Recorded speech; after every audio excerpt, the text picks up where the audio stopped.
Gusto mo lang mag-download ng Japanese app para matuto ng Japanese, pero biglang maraming kakaibang app ang lumitaw sa phone mo. May food delivery app na pwedeng mag-order ng Lolita Food. May Rent Mom ni app na pwedeng mag-rent ng nanay ng best friend mo nang walang limitasyon, at ikaw lang ang tanging user sa buong mundo. Ngayon, sa screen ng phone mo, tumunog ang notification na matagumpay kang nakaregister sa Rent Mom ni app. Ano ba ang Rent Mom? Sino ba ang magpaparenta ng nanay? Nagrereklamo ka habang otomatikong binuksan mo ang app. Maligayang pagbabalik sa Rent Mom di app. Mom number na 00001, isang makinis na kagandahan. Professor sa universidad, 175 sentimetro, katawan na parang modelo, mahilig sa rock music sa pribado.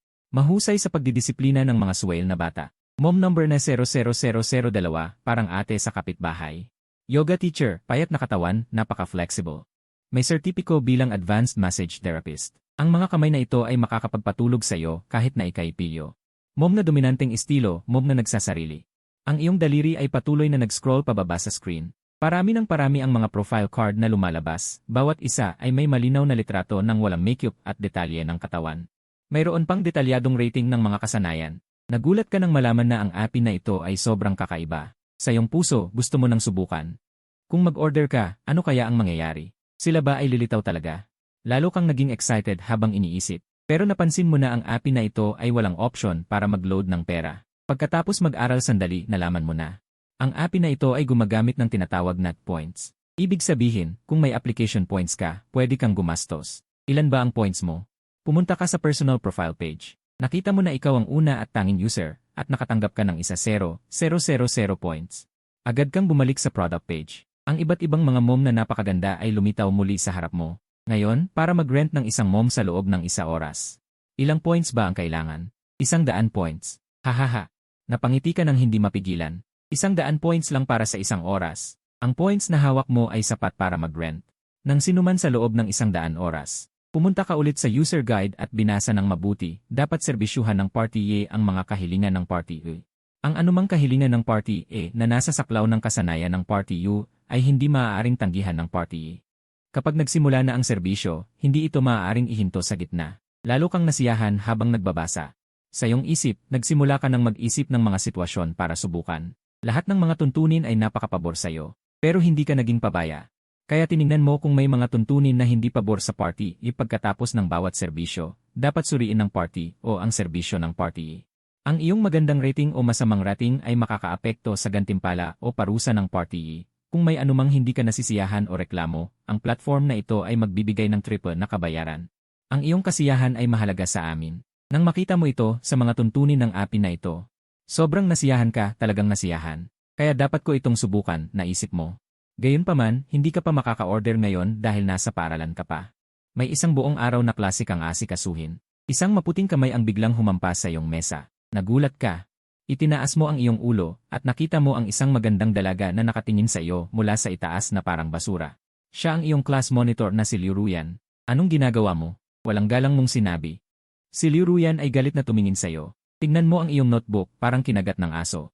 Isang notebook na may kulubot na mga pahina, magulo, ay inihagis sa harap mo. Tinitigan mo ang lukot na notebook. Napangiwi ka. Ang babaeng ito, sobrang nakakainis. Busog ka na ba at walang magawa? Natapos ko na ang aking takdang aralin. Si Liu Ruyan ay nakatayo sa harap mo na may disgustadong ekspresyon. Nakapamaywang. Hindi ko alintana kung natapos mo o hindi. Tingnan mo ang itsura ng notebook mo. Kinagat ba ng baboy? Sa kulungan ba ng baboy ka gumawa ng takdang aralin? Sinong estudyante ang nagkaroon ng notebook na ganito kadumi? Nang banggitin niya ang kulungan ng baboy, may mga narinig kang pigil na tawa sa tabi. Wala kang masabi. Hindi mo alam kung bakit ang babaeng ito ay laging naghahanap ng gulo sa iyo. Ginawa kang class officer, akala mo ba talaga ikaw ay opisyal? Ano ba talaga ang gusto mo? Hindi ko tatanggapin ang ganito kadumi, baka magkasakit ako kapag nahawakan ko. Naglabas pa siya ng wet wipes at pinunasan ang kanyang kamay na parang may impeksyon talaga mula sa iyong notebook. Ikaw na mismo ang magbigay sa advisor. Pagkatapos sabihin, inihagis niya ang kanyang ponytail at tumalikod. Agad na lumakad palayo. Ang matabang lalaki sa likod ay siniko ka. Bilisan mo, sundan mo siya. Magpakumbaba ka ng mabuti. Kapag ito ay umabot sa advisor, kahit anong dahilan, ikaw ang may kasalanan. Sa klase, si Liu Ruyan ay mabuting estudyante, ikaw ay masamang estudyante. Sino ang kakampihan ng advisor ay halata na. Lumingon ka sa matabang lalaki. May natitira pang pagkain sa kanyang labi. May hawak siyang kalahating bag ng potato chips, halatang kumakain mula umaga hanggang gabi. Malinaw na ang notebook mo ay madumi rin. Bakit siya ay hindi nag-abala sa'yo? Ngumiti ang matabang lalaki, nagpapakita ng mga ngipin na may chips. Si Liu Ruyan ay talagang nakatarget sa'yo. Lahat ng tao ay nakakakita. Sobrang nakakainis. Mula noong una mong nakilala si Liu Ruyan, ang babaeng ito ay ngumingiti ng matamis sa'yo. May panahon na sabay pa kayong pumasok at umuwi. Pagkatapos, hindi alam kung ano ang nangyari, biglang naging masamang babae ang babaeng ito, lagi siyang nakikipag-away sa sarili. Sa harap ng noodle shop sa pintuan ng paaralan, nagkamali ang waiter sa paghahatid ng mangkok, inilipat ang mangkok ng itlog na noodles na inorder ni Liu Ruyan sa iyong mesa. Nang malaman ang pagkakamali, agad na humingi ng tawad ang waiter at ibinalik ang mangkok, pero biglang sumabog si Liu Ruyan at sinabing paano niya makakain ang bagay na inilagay sa mesa ng ganoong tao. Nag-ingay sa maliit na restaurant, umiiyak habang nag-aaway, na ikinagulat ng may-ari ng tindahan. Hanggang ngayon, naaalala mo ang pangyayaring iyon at parang hindi ka pa rin payapa, hindi naman inilagay ang mangkok sa iyong mesa saglit lang ba? Nagiging marumi ba ang mesa dahil umupo ka roon? Talagang hindi na matitiis, kinuha mo ang iyong notebook. Mabilis kang lumabas ng silid-aralan, si Liu Ruyan ay may dalang notebook patungo sa opisina ng guro. Hinadlangan mo siya at inilagay ang notebook sa kanyang harapan. Ang notebook na ito ay nakasisira sa disiplina ng paaralan. Ayoko tumanggap, sabi ni Liu Ruyan na may pagkainip, itinaas mo ang iyong kilay. Kunin mo ito, sa pilitan mong isiningit ang notebook sa kanyang notebook, anong ginagawa mo? Bitawan mo ako, sumigaw si Liu Ruyan, nag-agawan kayo. Biglang nagkalat ang buong notebook, sasabihin mo pa lang. Tutulungan kitang pulutin, pero sa likod mo ay may mahigpit na boses ng babae, ano na naman ang ginawa mo? Siguro Chang Fangyu ay naglalakad palapit na naka-high heels, walang ekspresyon ang mukha. Tinutulungan ko si Liu Ruyan na kunin ang notebook, pero aksidenteng natapon, gusto mong gumawa ng dahilan. Malinaw na hindi ka bibigyan ng pagkakataon ni Guro Chang Fangyu, ikaw lang ang pumulot lahat, si Liu Ruyan ay bumalik muna sa silid-aralan. Tumawid si Liu Ruyan ng kanyang mga braso at tiningnan ka ng mayabang, bakit ako lang ang pumulot, tumutol ka. Pero naramdaman mo ang lamig ng maputol ang pagtutol mo pagkatapos mong pulutin ang notebook. Dinala mo ito sa opisina, itinuro ni Guro Chang Fangyu ang pinto, isara mo ang pinto. Nag-aalala ka, bakit kailangan isara, gawin mo lang. Nag-click ang lock ng pinto, sa loob ay narinig ang marugdob at masiglang pagsaway ni Guro Chang Fangyu. Paglabas mo ng opisina, babaeng ito, bulong mo sa isip. Bakit hindi stable ang emosyon ngayon? Si Guro Chang Fangyu, kahit napakaganda ay hindi maganda ang relasyon sa kanyang asawa. Dati nang nangyari ito, halimbawa, kahit walang sumagi sa kanya, darating siya sa paaralan na galit na galit. Sandali lang, biglang may naisip ka, may anak siyang mga 2 taong gulang. Isa rin siyang nanay, kumilos ang iyong puso, agad mong kinuha ang cellphone. Sa search box, mabilis na nagtatype gamit ang 2 daliri, hinanap si Liu Mengyuan, iyon ang pangalan ng ina ni Liu Ruyan. Nanay number 000558, Liu Mengyuan, mumiti ka ng bahagya. At mabilis na nagtype ng isa pang pangalan, nanay number 00880, Chang Fangyu. Ang iyong mga mata ay kumikislap ng isang tiyak na liwanag, lahat ay mahahanap at maaaring rentahan. Diretso kang nag-order sa booking interface, itinakda ang oras pagkatapos ng klase. Kung sino ang mauuna. Nag-alinlangan ka sandali, ang anyo ng nagangalit na tigre ay nag-iwan pa rin ng takot sa iyong puso. Kaya pinili mo muna si Liu Mengyuan, ang lugar ng serbisyo ay sa iyong bahay. Pag-uwi mo, nakita mong magulo ang sahig, maghintay na lang kay Liu Mengyuan para maglinis. Sa sandaling iyon, may kumatok sa pinto. Ang bilis naman, lumingon ka at binuksan ang pinto. Sa harap ng pinto, tila may malambot na liwanag na bumubuhos. Isang kaakit-akit na ginang ang nakatayo roon na balisa, maputi at makinis ang balat, ang manipis na lieg ay parang elegante swan. Mukhang ang mga katangian ni Liu Ruyan ay minana sa kanyang ina, na pabuntong hininga ka sa loob. Anong gandang ginang, ang masamang school beauty ay may napakagandang ina. Ngayon ang balisa na ekspresyon ng ginang ay unti-unting nagiging pagkagulat. Ang 2 mata ay nanlaki, hindi makapaniwalang nakatingin sa'yo, yelin kaklase. Pumasok ka, si Liu Mengyuan ay nakatayo roon ng ilang segundo, at muli mong pinaalalahanan. Saka siya nag-aatubiling pumasok. May mali ba? Bakit ikaw? Akala mo hindi kanya maaalala agad, ngunit hindi mo inaasahan. Ang ina ng school beauty ay pamilyar sa'yo. Sa totoo, ang pagkawasak ng relasyon mo at ni Liu Ruyan ay dahil sa panghihimasok ng kanyang ina. Noong panahong iyon, maganda lang ang relasyon ninyo ni Liu Ruyan, walang early romance na naisip ni Liu Mengyuan. Ngunit si Liu Mengyuan na may matalim na paningin ay nakakita agad na kung magpapatuloy, maaaring magkaroon ng pag-ibig. Hindi niya papayagan ang isang mahirap na binata tulad mo, na kahit konting koneksyon sa kanyang anak, hindi man lang pinapayagan ang posibilidad. Sa ilalim ng brainwashing education ng ina, si Liu Ruyan ay nagbago ng 180 degrees ang ugali sa'yo. Hindi mo alam ang lahat ng ito. Ngayon ang ikinababahala niya ay, ang mahirap na binata ay ang kanyang kliyente ngayon, ang party o ayon sa patakaran ng sistema. Kailangan niyang 100% tuparin ang kahilingan ng kliyente. Pagpasok ni Liu Mingyuan, inilabas niya ang phone at galit na nag-click. Ang aking employer ay hindi dapat maging ganito kahirap, di ba? May mali ba? Maling assignment. Ang natanggap niyang sagot ay labis na ikinadismaya sa kanya. Kapag nagsimula na ang order, hindi pinapayagan ang pag-alis sa gitna. Mangyaring simulan agad ang serbisyo.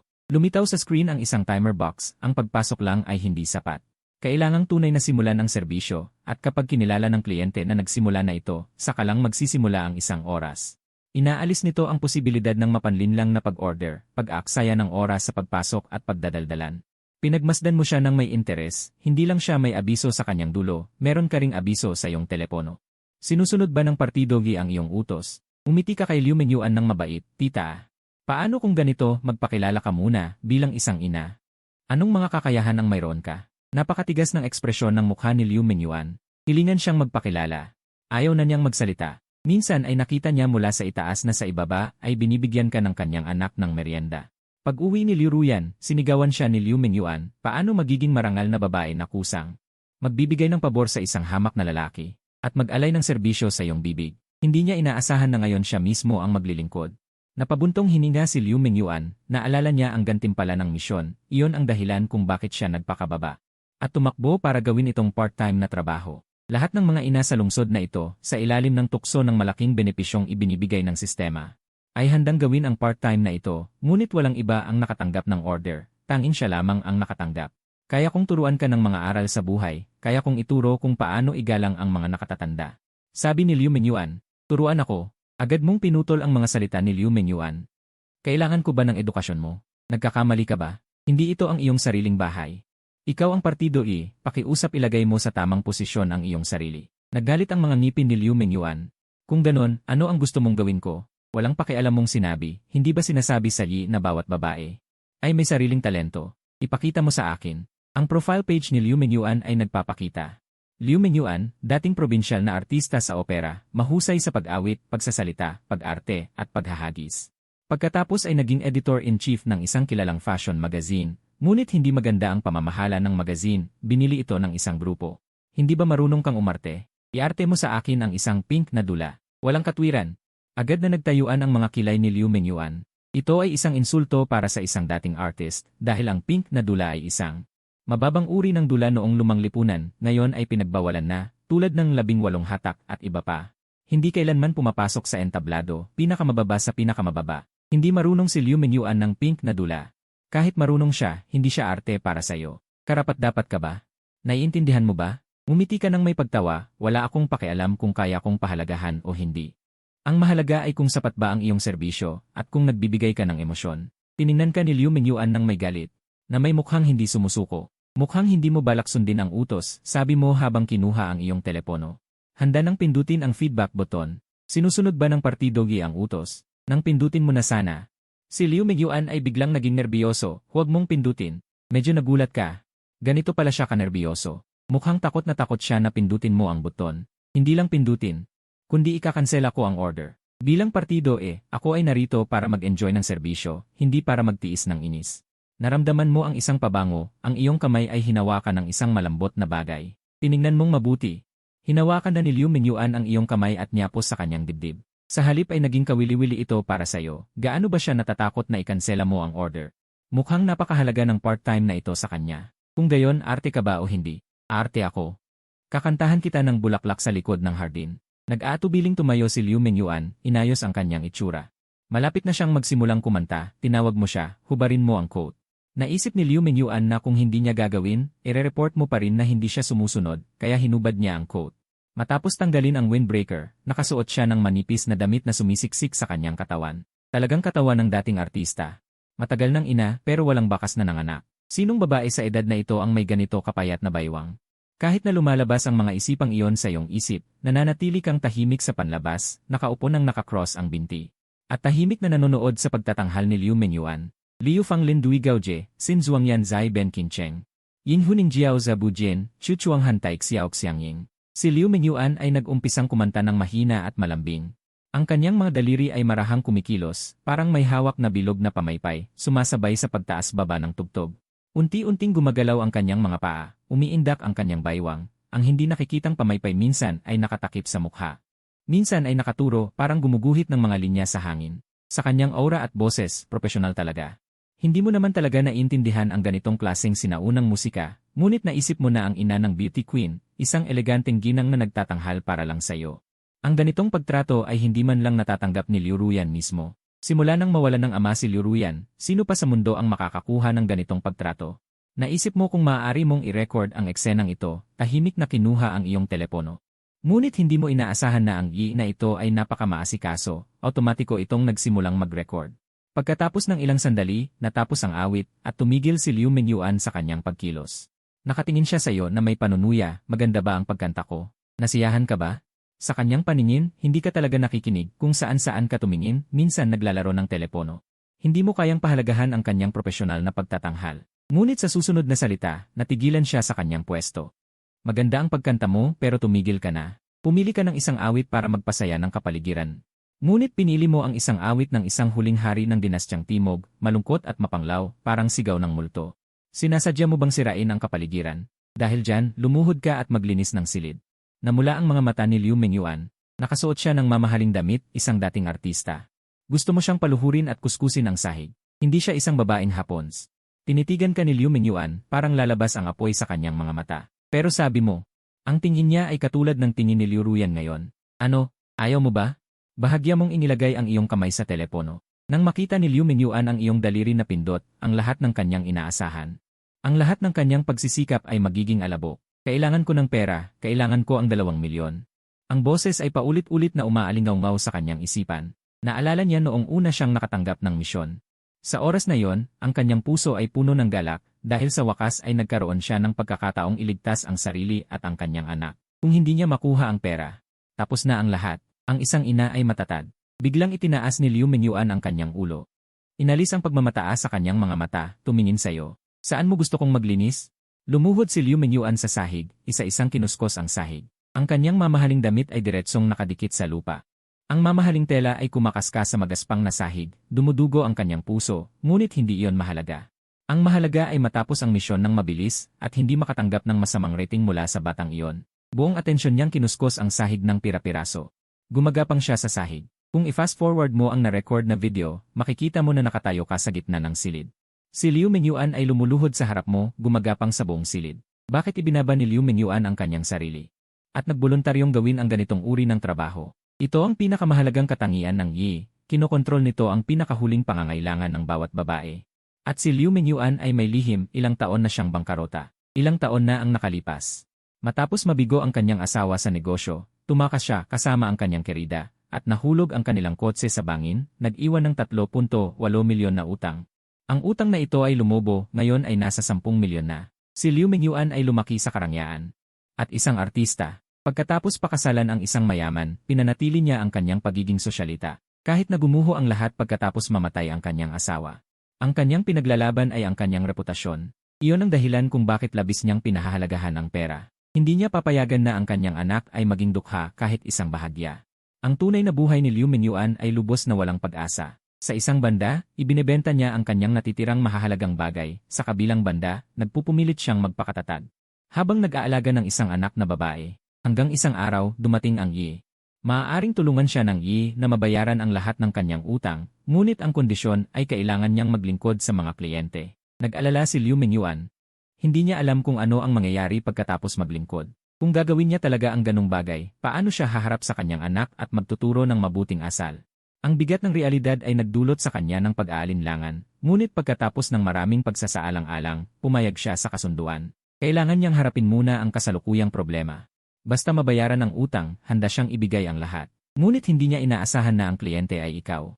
Ikaw ay isang dukha tulad niya. Nasisira ang isip ni Liu Mingyuan. Inakala niya na maglilingkod siya sa isang mahalagang tao. Habang lumuluhod si Liu Mingyuan at naglilinis ng sahig, nakatayo ka sa kanyang likuran, hinahangaan ang kanyang mga kurba. Nasiyahan ka sa panonood ng 15 minuto. Pagkatapos ay itinigil mo ang serbisyo. Hindi mo maaaring sayangin ang lahat ng oras sa ganitong bagay. Kaya sinabi mo, ang serbisyong ito ay nasiyahan ako. Ang kusina ay nasa tabi. Ngayon, bibigyan kita ng 15 minuto para ihain sa akin ang isang ulam. Nang marinig ni Liu Mingyuan na nasiyahan ka, napabuntong hininga siya ng maluwag. Ngunit ang iyong utos na parang nasa itaas ka ay nagpabagabag sa kanya. Tiningnan ka niya ng masama. Anong magagawa ko sa 15 minuto? Bahala na. Ang batang ito ay hindi alam kung ano ang maganda. Magpapanggap na lang ako. Tumayo siya at pumunta sa kusina. Sandali lang Biglang umalingaw ang iyong boses. Kapag nagluluto, dapat naka-apron ka lang. Alisin ang lahat ng iba pa. Biglang lumingon si Liu Mingyuan. Ano ang sinabi mo? Pakiramdam niya ay mali ang kanyang pagkakaintindi. Paulit-ulit niyang kinumpirma. Nang maunawaan niya ang iyong tunay na kahulugan, halos sumabog siya sa galit. Napakabastos mo. Ang iyong utos ay, mula sa itaas hanggang sa ibaba, apron lang ang isusuot. Si Liu Mingyuan ay hindi pa nakarinig ng ganito kakaibang kahilingan sa kanyang buhay. Hindi siya makapagsalita dahil sa galit. Ngunit sinabi mo ng natural. Sa ganitong paraan, ang lulutuing pagkain ay may lasa ng gatas. Ngunit malinaw na tinatanggihan ni Liu Mingyuan ang kahilingang ito.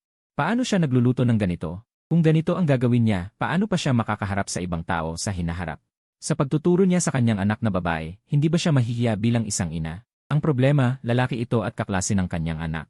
Kung magkita sila sa paaralan sa hinaharap, paano niya haharapin ang lalaking ito? Hindi ko gagawin ang ganoong bagay. Nang tumanggi si Liu Mingyuan sa simula, huminto muli ang timer sa telepono, at ang tagal ng serbisyo ay nanatili sa 25:05. Nakita ni Liu Mingyuan na tinitignan mo na naman ang iyong telepono, alam niyang gagawin mo na naman ang dati mong taktika, kaya agad siyang nagbigay ng babala. Tigilan mo na ang pagsulyap sa telepono mo, hindi ko tatanggapin ang kahilingang ito. Dahan-dahan mong sinabi. Medyo mahirap na yan, alam mo ba kung ano ang susunod na mangyayari? Hindi lang kita bibigyan ng masamang rating, kundi araw-araw kitang utusan. Hindi ka lang makakakuha ng reward, kundi mapipilitan kang pumunta rito sa akin araw-araw. Hanggang sa pumayag ka. Isang pangungusap na nagpatahimik kay Liu Mingyuan. Hindi mo masasabi. Napakalakas na panlaban ito. Ang pagtanggi sa itinalagang gawain ng Yi ay may malalang kahihinatnan. At maaari mo siyang takutin na ikukwento ang nangyari ngayon. Kung kumalat ang ganitong bagay, hindi na siya magtataas ng ulo sa buong buhay niya. Ang kanyang persona ay isang dating artista na walang alalahanin sa buhay. Hindi pa alam ni Liu Mingyuan na na-record mo na ang lahat, kung alam niyang lahat ng nangyari ngayon ay na-film. Ano kaya ang mararamdaman niya?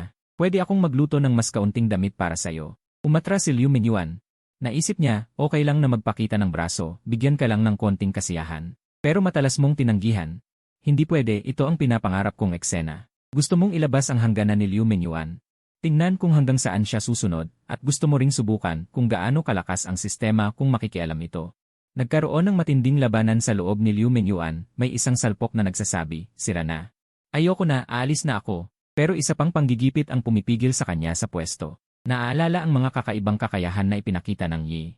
Nakaramdam siya ng malamig na takot. Kalahating oras ang nakalipas, nang siya ay nag-ayos at dumating para kunin ang gawain. Pagbukas niya ng pinto ng sariling bahay, ay bigla siyang nasa harap ng iyong pinto. Ang kakayahang tumawid sa espasyo ay nagpapalalim sa kanyang pagkaunawa sa misteryo at takot ng Yi. Nakaupo ka na naka-cross legs, panatag na nakatingin sa kanya, gaano pa katagal mag-iisip? Nagsayang ka pa ng 5 minuto. Kung hindi dahil sa unang beses mong tumanggap ng order, binigyan na kita ng masamang rating. Nagpumilit si Liu Mingyuan, pero huwag kang manonood ng palihim. Sumusunod ka sa prinsipyong unti-unting nanloloko. Hindi ako titingin. Kaya nagtago si Liu Mingyuan sa banyo at isinara ang pinto. Sa bawat pagtanggal ng damit, parang isang patong ng kanyang dangal ang naalis. Pero iniisip pa rin niyang magtipid, okay lang siguro na magtira ng damit panloob. Hindi naman siguro talagang walang kahit isang pirasong tela. Kung ganoon, tiyak na hindi ako papayag. Makalipas ang ilang minuto, dahan-dahang lumabas si Liu Mingyuan mula sa banyo, nakasuot ng apron, at tinatakpan gamit ang kamay. Tumingin ka sa kanya mula ulo hanggang paa, kontento. Ayokong mag-aksaya ng masyadong oras sa pagkain, 15 minuto lang ang oras mo. Parang tumakas si Liu Mingyuan papasok sa kusina. 15 minuto, sapat ba para sa ano? Kahit na magluto lang ng pansit. Nagtadtad si Liu Mingyuan ng mga sangkap sa sangkalan, abala. Biglang nanigas ang buong katawan niya. Hindi mo alam kung kailan ka pumasok, nakatayo ka sa likod niya. Sumigaw si Liu Mingyuan, lumabas ka. Inabot ng isang kamay ang likod para takpan. Itinuro mo ang kalan, kumukulo na ang tubig. Bumubula na ang tubig sa kawali. Malapit nang umapaw. Nagmamadaling tumakbo si Liu Mingyuan para iligtas ito. Sa kanyang pag-aabala. Hindi na niya alintana ang likuran niya, alam niyang lubos na itong nakikita. Sa puntong ito, wala nang silbi ang pagtatakip. Dumaloy ang lungkot sa puso ni Liu Mingyuan, bahala na, ganito na lang. Ngayon gusto na lang niyang matapos ang isang oras na ito. Nasa tabi ka pa ring nagpapaalala, 15 minuto ka lang. Kung lumampas ka, hindi mabibilang ang oras. Napakahirap ng part-time na ito. Nagluluto si Liu Mingyuan ng pansit habang naggangalit ang ngipin. Nang matapos siyang magluto, ginamit ang basahan para hawakan ang mainit na mangkok. At inilabas mula sa kusina, nakaupo ka na sa hapag sa kakaibang posisyon, nakabuka ka ng malapad ang mga binti. Inilapag ni Liu Mingyuan ang mangkok, inis na sinabi. Sumimsim ka ng kaunting sabaw. Habang kumakain ako ng pansit, i-message mo ang aking singit. Namulabot muli ang mga mata ni Liu Mingyuan. Ano ang sinabi mo? Huwag mong hintayin lagi akong mag-utos, mahina ba ang pandinig mo? Tinuro mo ang iyong tuhod, pinapaluhod kita ngayon, i-message mo ang aking buto. Doon lang naunawaan ni Liu Mingyuan kung bakit ka kumakain sa kakaibang posisyon. Ang sobrang kahiyahiya nito. Namutla sa galit si Liu Mingyuan. Walang emosyong sinabi mo, paano ito naging kahiyahiya? Ikaw ngayon ang aking ina, kapag may kailangan ako, hindi ba natural na tumulong ang ina? Hindi maintindihan ni Liu Mingyuan ang mga biro na ito. Anong natural? Para sa kanya, ikaw ay mas bata. Siya ay tita, ang tita na lumuluhod sa pagitan ng iyong mga tuhod para i-massage ang buto. Paano naging natural iyon? Pero tiningnan niya ang timer, huminto na naman ito, 20 minuto na lang ang natitira. Kayang tapusin ang buong gawain. Naglingkod na siya ng 40 minuto. Susuko ba siya ngayon? Pinilit ni Liu Mingyuan na kumbinsihin ang sarili. Pilit siyang lumuhod sa unan. Kumakain ka ng pansit habang inuutusan ang kanyang kamay na kumilos. Hindi ka man lang tiningnan ni Liu Mingyuan. Sinunod niya ang iyong utos na igalaw ang kanyang kamay. Ngunit sa hindi sinasadyang pagkakataon, parang nakuryente ang buong katawan niya. Isa rin siyang normal na babae. Ngunit kailangan niyang magtiis ng tahimik. Lalong lumala ito. Masensitibo siya sa aspetong ito. Biglang tumayo si Liu Mingyuan. Ikaw itong bastos. Hindi na ako magtatrabaho. Hanapin mo kung sino ang gusto mo. Hindi na niya inisip kung masasayang ang kanyang pinaghirapan. Hindi na rin inisip ang parusa ng sistema. Sumugod siya sa banyo at isinuot ang kanyang coat. Hawak mo ang mangkok habang pinapanood siya. Nakita mong kinuha ni Liu Mingyuan ang kanyang bag at sumugod palabas ng sala. Itinaas niya ang kanyang gitnang daliri para sa iyo. Pagkatapos ay bigla niyang binuksan ang pinto. Sa sandaling bumukas ang pinto, nanigas ang buong katawan niya. Parang isdang nakapirming sa loob ng refrigerator. Ang lahat ng kilos at emosyon ni Liu Mingyuan ay biglang bumaba sa lamig. Sa labas ng pinto ay hindi ang labas ng mundo, kundi ganap na itim. Sa labas ng pinto ay walang tunay na mundo. Parang walang katapusang madilim na gabi. Parang nilalamon ang lahat, tila wala sa labas ng pinto. O parang may itim na butas sa harap ng pinto. Takot na takot si Liu Mingyuan, naging malamig ang kanyang buong katawan. Sabay tumunog ang mensahe sa kanyang telepono. Lumitaw ang ilang pagpipilian sa kanyang telepono. Pinutol mo ang serbisyo. Ayon sa alituntunin ng plataporma, dapat kang pumili ng parusa. Ang lahat mong kasalanan ay babayaran ng iyong anak na babae ng 5 beses. Upang mabayaran ang pinsala sa reputasyon ng plataporma dahil sa hindi matagumpay na serbisyo. Malilinis ang iyong utak at mawawalan ka ng lahat ng katwiran. Maglilingkod ka bilang puppet sa loob ng 100 oras. Agad kang luluhod at hihingi ng tawad sa kliyente. At ipagpatuloy ang serbisyo ng may mas mabuting saloobin upang ayusin ito. Kung ulitin mo ito, doblehin ang 10 beses ang parusa. Biglang natuklasan ni Liu Mingyuan na hindi siya makagalaw. Hindi siya makaalis o makabalik. Nararamdaman niya ang kanyang buong katawan. Isa lang ang kanyang magagawa, ay click ang isa sa 3 parusa. Biglang kumalma ang kanyang emosyon. Malinaw na hindi niya tatanggapin ang una at ikalawa. Lalo na ang unang parusa ay napakapanlin lang. Dahil hindi nito sinabi kung ano ang ibig sabihin ng 5 beses na kabayaran. Bayad sa katawan, bayad sa pera. Sinasadya nitong hindi sabihin. Habang hindi sinasabi, mas iniisip mo na napakapangit ng parusang ito. Kaya walang alinlangan si Liu Mingyuan na piliin ang ikatlo. Bumagsak ang pinto ni Liu Mingyuan at lumuhod siya. Gumawa siya ng dodyeza. Estudyanteng Yelin, nagkamali ako. Pahintulutan mo akong magpatuloy sa paglilingkod sa iyo. Idinikit niya ang kanyang noo sa sahig. Tila nanginginig pa ang kanyang katawan. Mukhang takot na takot. Sobrang natakot. Medyo nagulat ka. Ngunit nahulaan mong pinarusahan siya ng plataporma. Dahan-dahan mong ibinaba ang chopstick. Ano ang silbi ng paghingi ng tawad? Dati na lamang may 20 minutong natitira sa serbisyo. Dahil sa iyong kabastusan, nasira ang aking karanasan. Ngayon dapat itong dagdagan ng walang bayad sa 40 minuto. Nanginginig si Liu Mingyuan. Dahan-dahan kang sumandal sa upuan. Komportable kang nakahiga. Nakita mong nakaluhod pa rin si Liu Mingyuan sa kanyang pwesto. Nagpalamig ang iyong mukha. Kailangan pa ba kitang yayain? Agad tumayo si Liu Mingyuan at ibinagsak ang kanyang bag. Tumakbo siya sa harap mo. Huwag kalimutan ang damit. Dali-daling bumalik si Liu Mingyuan sa banyo. Muli niyang isinuot ang apron. Dumating sa harap mo. Ngayon nadagdagan ng 20 minuto ang tagal. Mas maaari mong pabagalin ang ritmo at mag-enjoy. Di, sabay na tumunog ang telepono ng dalawa. Tagal ng serbisyo, 1 oras 20 minuto. Tapos na ang oras ng serbisyo. Maaari nang umalis ang pansamantalang ina sa tirahan. Sana nasiyahan kayo sa aming serbisyo. Malugod na tinatanggap ang kliyente na mag-order muli. Nagmura ka sa iyong isip. Sa kritikal na sandali, natapos na ang oras ng serbisyo. Hindi ba sinabing may 40 minuto? Ang 40 minuto pala ay mabilis na lumipas. Tumayo si Liu Mingyuan na namumula ang pisngi. Sa oras na yon, wala siyang mukhang maihaharap. Parang tumatakbo siyang pumasok sa banyo. Paglabas niya ng banyo, kinausap mo siya. Hindi man lang siya nangahas tumingin sa'yo. Nakayuko siyang mabilis na tumakas mula sa iyong bahay. Pinanood mo siyang mawala sa labas ng pinto. Malamang mahuhulaan mo. Sa pagkakataong ito, walang humarang sa kanya sa labas ng pinto. Sa katunayan, nang lumabas si Liu Mingyuan ng iyong bahay, dumating siya sa harap ng kanyang sariling pinto. Ang Yi ay may kakayahang tumawid sa ibang espasyo. Muling napatunayan ang mahiwagang kakayahan. Tunay na hindi kapani-paniwala ang kapangyarihan. Gumagawa pa rin ng takdang aralin ang anak na babae. Binati siya. Nagmamadali siyang sumagot ng hindi mapakali. Pagkatapos ay tumakbo sa kanyang sariling silid. Ibinaba ang lahat ng dala. Umupo siya ng pagod. Parang nanaginip lamang ang lahat. Ang nangyari kanina. Sa pag-isip ngayon, halos hindi makapaniwala na totoo. Dahan-dahan niyang itinaas ang kanyang dalawang kamay. Suminghot. May amoy pa rin ang lalaking iyon sa kanyang kamay. Ito ay nagpatunay na hindi siya nanaginip kanina. Lahat ng ito ay talagang nangyari. Habang natulala pa siya, tumunog ang kanyang telepono. Binabati kita sa pagkumpleto ng gawain. Gantimpala, 1,000,000 cash. Kasabay nito, lahat ng iyong utang ay naantala ng 1 buwan ng walang kondisyon. Napakabuti. Hindi napigilan ni Liu Mingyuan na sabihin. Ito ang nararapat na matanggap sa kanyang 1 oras na paglilingkod. Ngunit sa 1 oras na ito, napakalaki ng natamong gantimpala, kaya't masasabing sulit na sulit ito.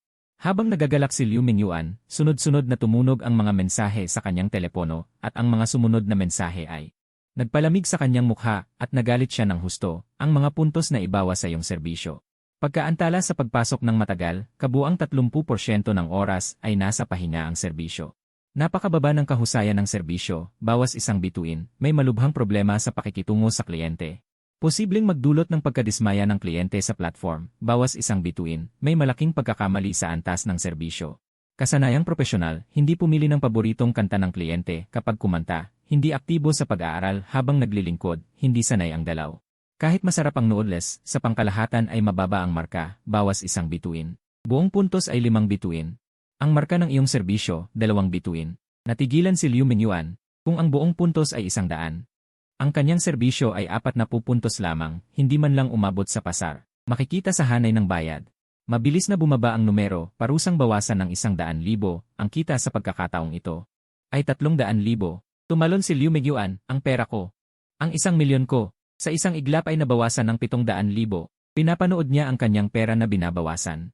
Ang sakit na yon ay hindi maiintindihan ng mga hindi nakaranas. Dahil sa lakas ng kanyang ingay, nagising ang kanyang anak na si Liu Ruyan. Lumapit si Ruyan at kumatok ng may pag-aalala. Anong ginagawa mo? Okay ka lang ba? Natakot si Liu Mingyuan, agad tumigil sa pagsigaw, pilit nagpakatatag. Okay lang si nanay, mag-aral ka na. Ito ang hirap ng isang ina. Kahit na sobrang sakit, kailangan pa niyang aliwin ang anak. Ngunit sa sandaling iyon, dumating ang push notification ng ibabalita ngayon ang marka ng kliyente. Itinuturing ng kliyente na walang halaga ang unang bahagi ng iyong serbisyo. Pero masarap naman ang noodles, kaya sa 5 puntos ay 1 lang ang maibibigay. Sumpain na magnanakaw. Nang makita ito ni Liu Mingyuan, halos sumabog ang kanyang dibdib sa galit. Ginawa ko ang lahat para sa iyo. Pero hindi mo man lang pinasalamatan, at ganito pa rin ang mababang marka. Ngunit nagpatuloy ang Iba-iba ang marka ng kliyente sa huling bahagi ng iyong serbisyo. Nagustuhan ang itsura mo na naka-apron, dagdag 1 bituin. Ang lambing mo kapag nakaluhod, dagdag 1 bituin, lalo na ang huling bahagi na. Hindi niya makalimutan, handa ang kliyente na bigyan ka ng buong marka. Dinama ni Liu Mingyuan ang kanyang mga labi. Parang may lasa pa ng lalaking yon. Buod ng dahil sa malaking suporta ng kliyente sa iyo. Ibabalik ng sistem ang iyong serbisyo sa buong marka, magpatuloy pa. Bumalik ang 1,000,000. Napabulong si Liu Mingyuan ng mahina, hindi na siya makasigaw ng malakas dahil baka magising ang anak. Sa wakas, nagpadala ang ng isa pang mensahe, dahil sa napakataas na marka mula sa kliyente, may dagdag na gantimpala mula sa sistem. Pagpapabuti ng balat ng kamay, dagdag 0% sa kagandahan. Natulala si Liu Mingyuan. May ganoon palang gantimpala. Hindi niya napigilang tumingin sa kanyang mga kamay at nangyari ang mahiwaga. Ang kanyang mga kamay na dati ng maganda ang balat ay lalong pumuti at naging malambot, mahaba ang mga daliri, ang ganda ng 2 kamay parang modelo.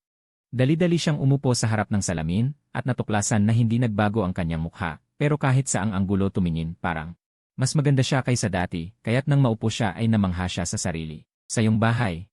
Matapos sundan si Liu Mingyuan, iniisip mo rin kung paano bibigyan ng marka ang serbisyong ito. Sa pangkalahatan, sa tingin mo ay hindi perpekto. Nag-type ka ng ilang salita, inilahad ang iyong karanasan at ang mga kalamangan at kahinaan. Sa susunod ay gusto ko pa ring i-order itong nanay. Para mas maging maganda ang kalagayan at mood ng ikalawang partido, bigyan ko na lang siya ng mataas na marka. Ang pagpuri sa ikalawang partido ay tiyak na makakaapekto sa kanyang emosyon sa serbisyo. Pinuri mo lahat ng magagandang katangian ni Liu Mengyuan. Pagkatapos gawin ang marka, tiningnan mo ang iyong telepono, agad na inayos ang susunod na serbisyo. Sa pinindot mo ang paborito. Lumitaw ang larawan ni Chang Fangyu, head teacher, sa screen. Desidido kang mag-order. Makalipas ang ilang sandali, tumunog ang pintuan. Lumitaw si Chang Fangyu sa harap ng iyong pinto na may ngiti. Nakasuot siya ng palda hanggang tuhod. May borda na parang baging na halos hindi makita sa laylayan, simpleng pang-opisina ang pang-itaas, at isang maliit na brotse sa kwelyo. Nang makita mo ang buong ngiti ni Chang Fangyu, at may light makeup pa siya, mapula ang labi. Nagulat ka. Ang tigring babae ay kayang umiti ng ganito kawalang sala at malambing. Ito ay talagang ibang tao kumpara sa baliw na babae sa paaralan araw-araw. At nang makita ni Chang Fangyu ang binata sa likod ng pinto, nagulat din siya. May suot na maskara ng Zorro ang binata, medyo nakakatawa ang eksena. Upang hindi matakot si Chang Fangyu sa pintuan. At baka sumigaw siya nang sumpain ka sa unang pagkikita, isinuot mo ang maskara at sinabi sa mahinang boses. Ikaw ba ang pansamantalang nanay na mag-aalaga sa akin? Welcome. Medyo kakaiba ang sitwasyon para kay Chang Fangyu pero hindi nagbago ang kanyang ngiti. Dahil marami na siyang nakitang ganito, mga kabataan, medyo may pagka-edgy. Masayang pumasok si Chang Fangyu, masigasig na naglabas ng merienda mula sa kanyang bag at ibinigay sa iyo, unang pagkikita pa lang. Ito ay para sa'yo, sana ay maging mabuti sa akin. Nalilito ka na. Totoo ba itong si Chang Fangyu na kilala mo? Hindi lamang siya mukhang mabait, kundi maamo at masigla. Iba siya sa babaeng naaalala mo. Sa totoo lang, ang mga babae ay pabago-bago. Bagaman kapag nakikita mo si Chang Fangyu, madalas siyang nagpapakita ng kanyang pagkabaliw, ngunit maraming taon na ang nakalipas. Noong bagong pasok pa lamang siya sa propesyon ng pagtuturo, siya ay isang maamong hardinero.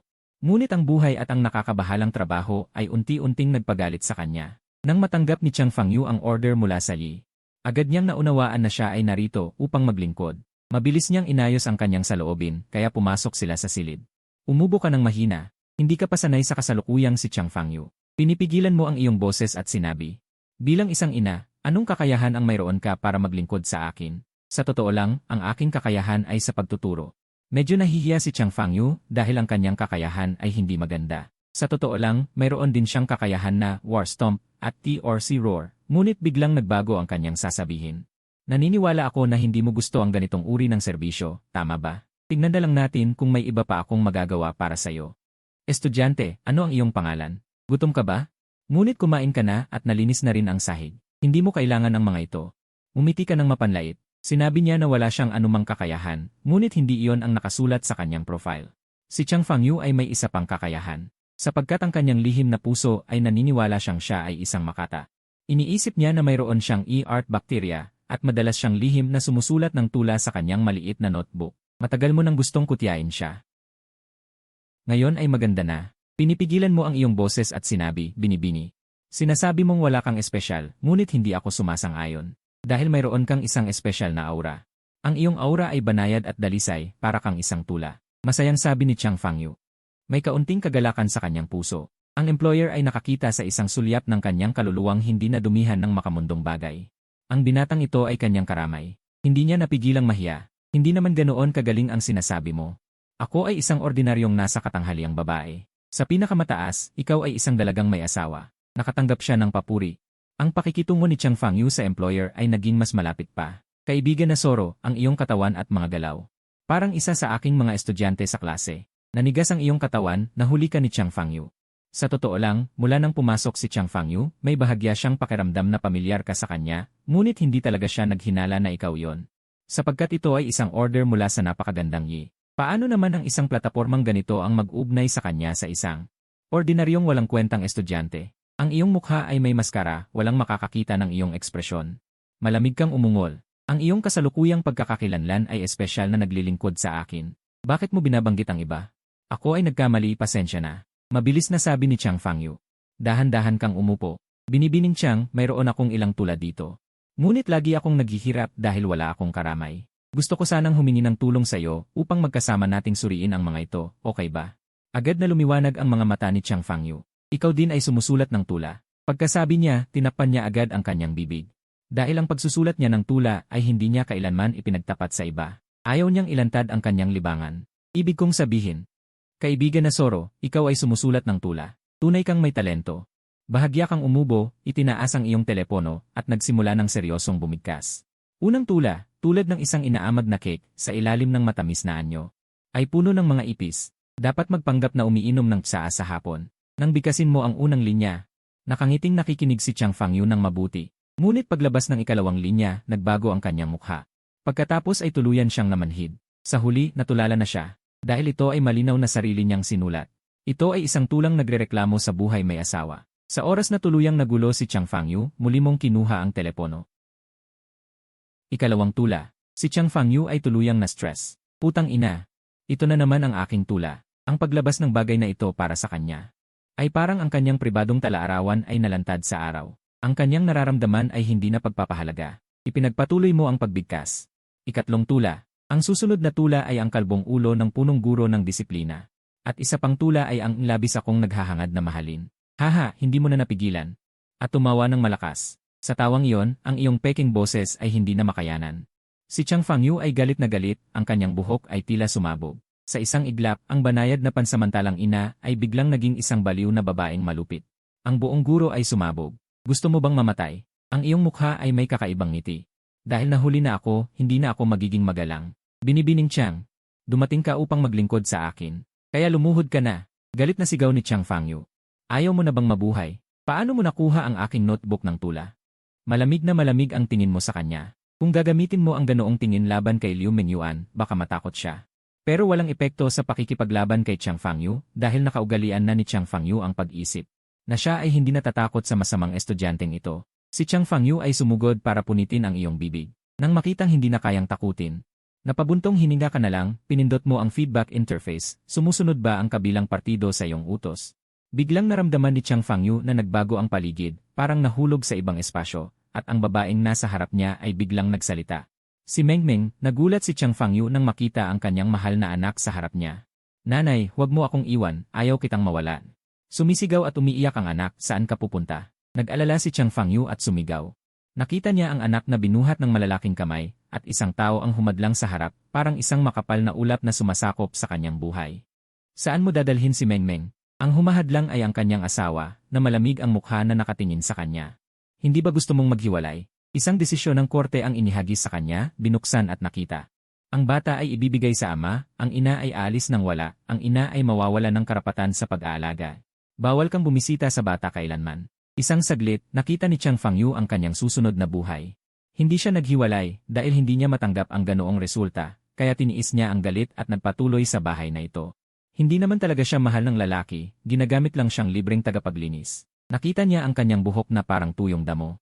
Pababa ng pababa ang kalidad ng buhok, pumuputok ang labi, pababa ng pababa ang mukha.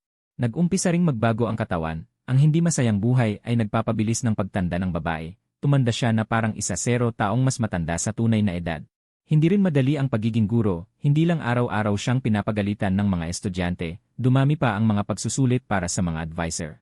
Ang mga rate ng pagpasok sa kolehiyo, rate ng elite schools, ang stress sa trabaho at ang hindi magandang buhay ay nagpapagalit sa kanya araw-araw. May anak pa ako, naisip ni Chang Fangyu, hindi sinasadyang itulak ang pinto ng kwarto ng anak.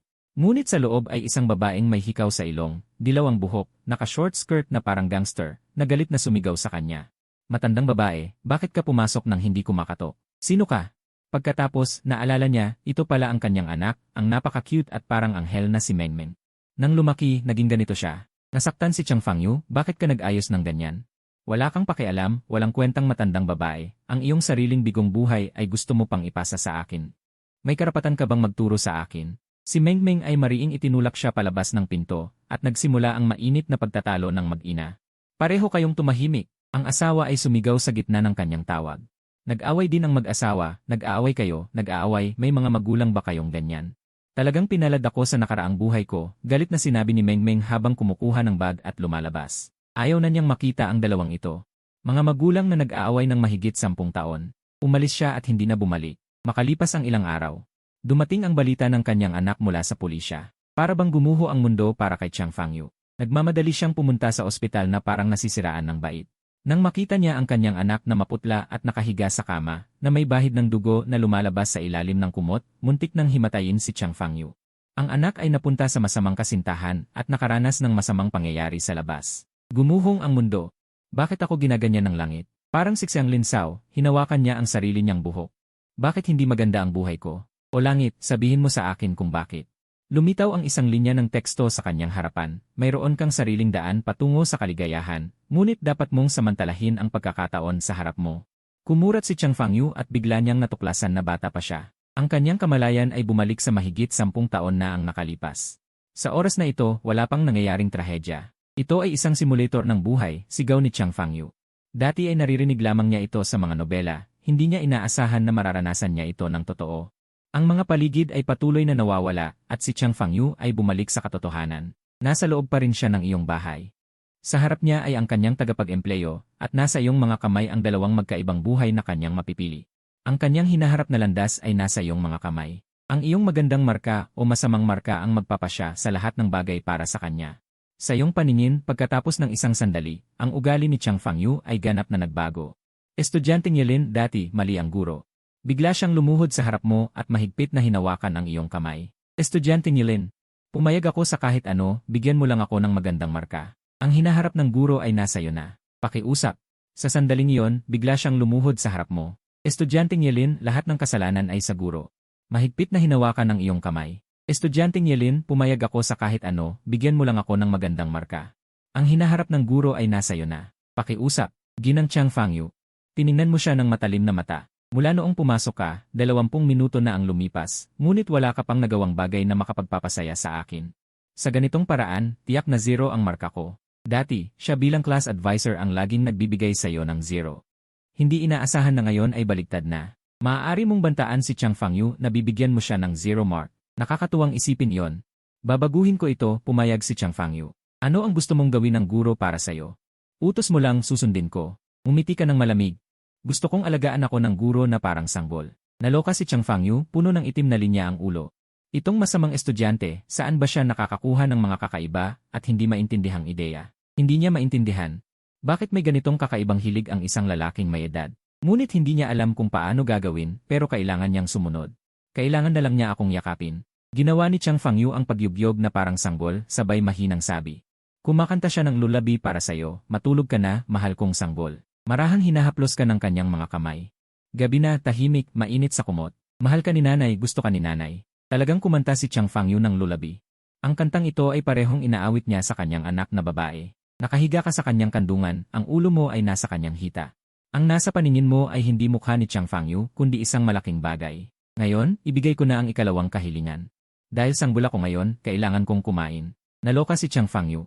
Kumain? Walang bote sa bahay mo, di ba may dala ka? Nagulat siya. Sandaling natigilan si Chang Fangyu bago niya naunawaan ang ibig mong sabihin. Saglit siyang halos mabaliw. Ibig mong sabihin, pareho kang tratuhin kay Mengmeng. Gusto mo maging parang sanggol. Kahit anong hula niya.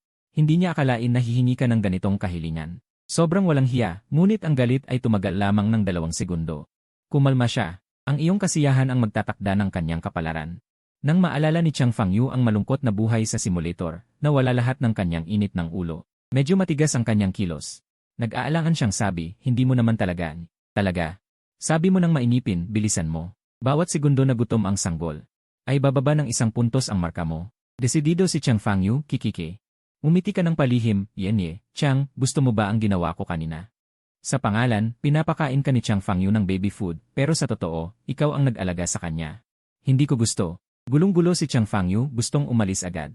Ngunit hindi mo hahayaang mawala ang bagong natamong posisyon. Hinawakan mo siya, 20 minuto pa lang ang serbisyo. Darating na ang susunod kong utos. Handa ka na ba? Ang unang 20 minuto.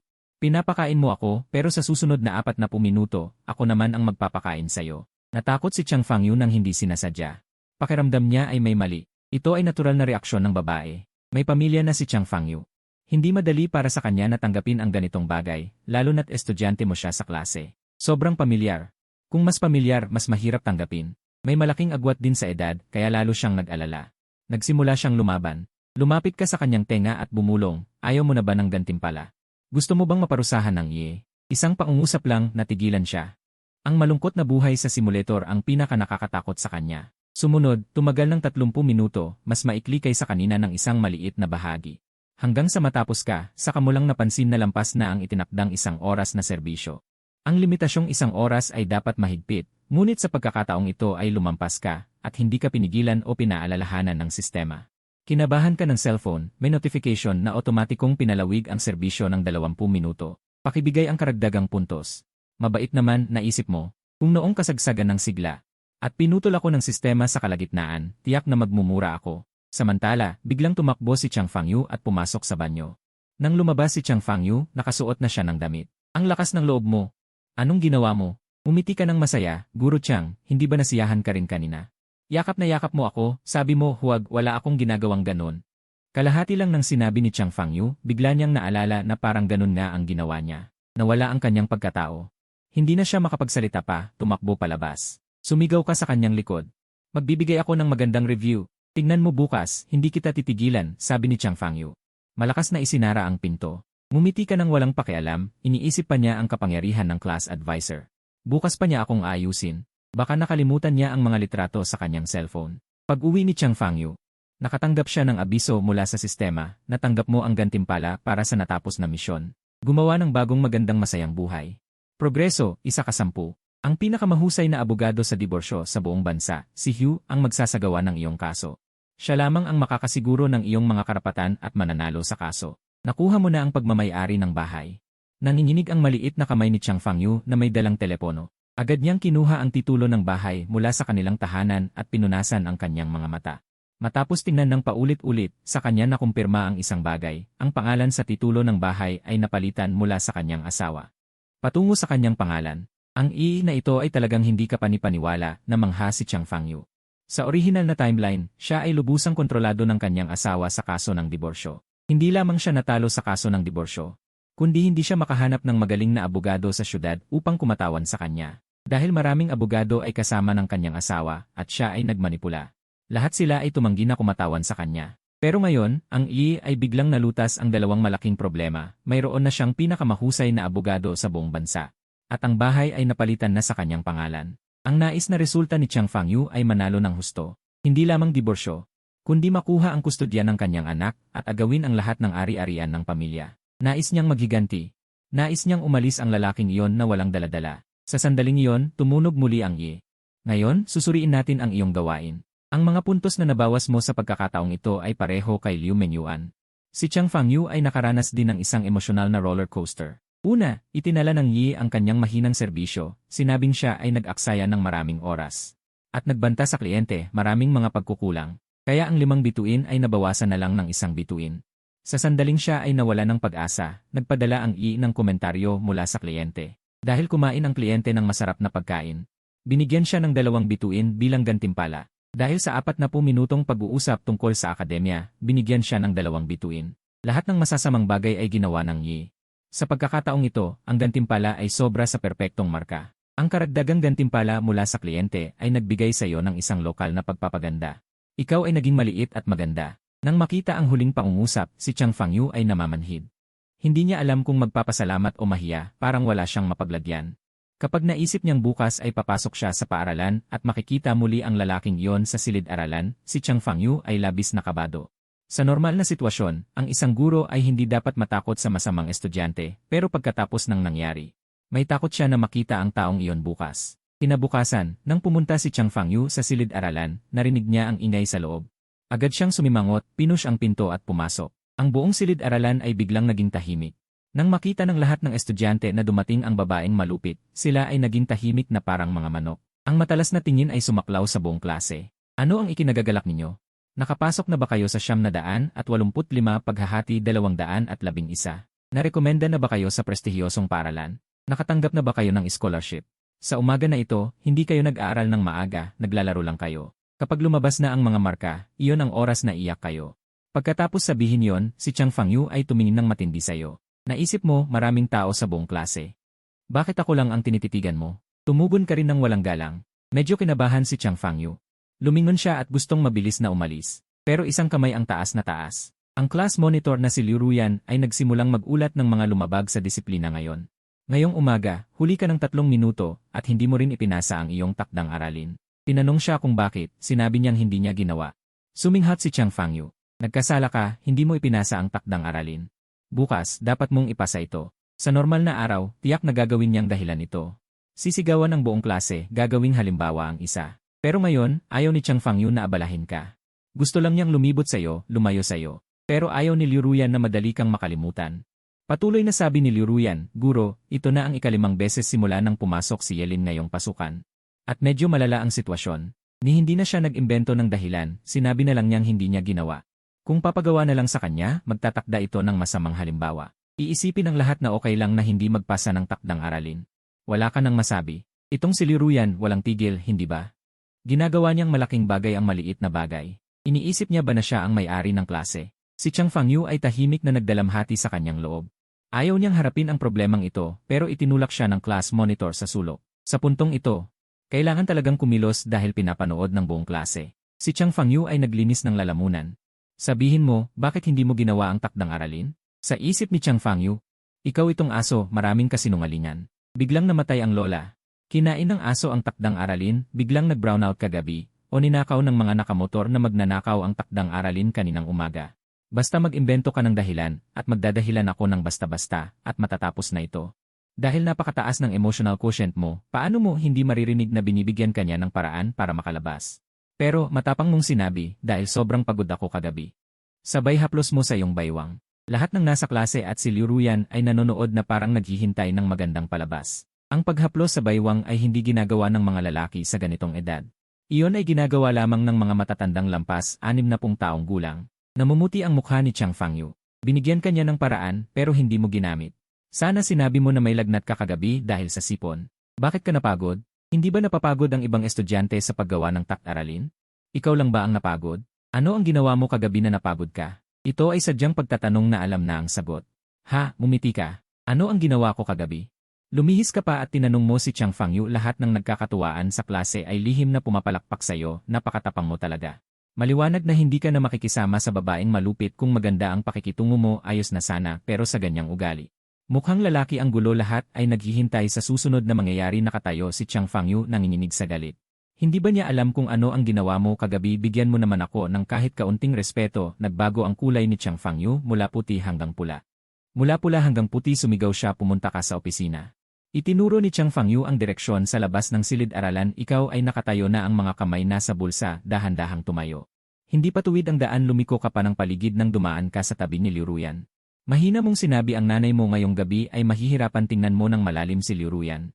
Simple ang lohika, utang ng babae, bayaran ng nanay. Kung si Liu Ruyan ay makikipag-away sa iyo sa paaralan. Ikaw ay bubuli sa kanyang nanay. Kung ang anak ay nagkasala sa iyo, ikaw ay magkasala sa nanay. Itala mo muna ang utang na ito. Natigilan si Liu Ruyan pero wala siyang maintindihan sa sinabi mo. Naramdaman lang niya na ito ay isang mura, agad siyang nagsumbong sa guro. Ininsulto niya ako. Sige, tumahimik na kayong lahat, mag-aral na. Pinigilan ni Chang Fangyu ang kaguluhan ng klase sa pamamagitan ng pagwagayway ng kamay at itinulak ka ng malakas. Lakad na nakataas ang kamay sa bulsa, walang pakialam na pumunta ka sa koridor. Bakit ginangtiyang hindi ito ang daan papunta sa opisina? Mukhang itim na kaldero si Chang Fangyu, alam niyang hindi ito ang daan sa opisina sa normal na sitwasyon. Ang masamang estudyante ay tatawagin sa opisina para pagalitan pero ang problema maraming guro doon.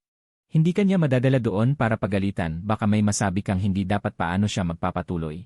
Kaya nag-iisip si Chang Fangyu kung saan ka dadalhin para makapag-usap ng maayos. Sumunod ka kay Chang Fangyu nang matagal sa wakas nakakita ng walang taong silid ng kagamitan, nakataas ang kamay sa bulsa. Pumasok ka ng pasuray-suray. Pumasok si Chang Fangyu at isinara ang pinto ang babaeng ito. Isara ulit ang pinto. Kung may makakita akala nyo may gagawin kayo. Natawa ka nang makita ang kanyang galaw dahil alam mong kinakabahan siya pero sa labas nagpapakita pa rin siya ng lakas. Isinara niya ang pinto at tinitigan ka ng galit. Nag-isip ng mabuti pero walang magandang salita kaya sumigaw na lang siya ng 3 linyang dati. Wala ka bang takot dito? Ba ito ay paaralan, hindi lugar para gawin mo ang gusto mo? Huwag mong isipin dahil sa nangyari kahapon hindi kita kayang pagsabihan sunod-sunod na. Mga lumang bagay na naman ang inuungkat kapag nag-umpisa si Chang Fangyu ay walang katapusan. Sumasakit ang ulo mo pero hindi ka sumagot ayon sa mga taon ng karanasan sa pakikipaglaban. Alam mong kung makikipagmatigasan ka kay Chang Fangyu, lalo lang siyang magagalit, walang saysay ito. Ngayon hindi ka na tulad ng dati, ang gusto mo ngayon ay hindi patayin sa galit si Chang Fangyu.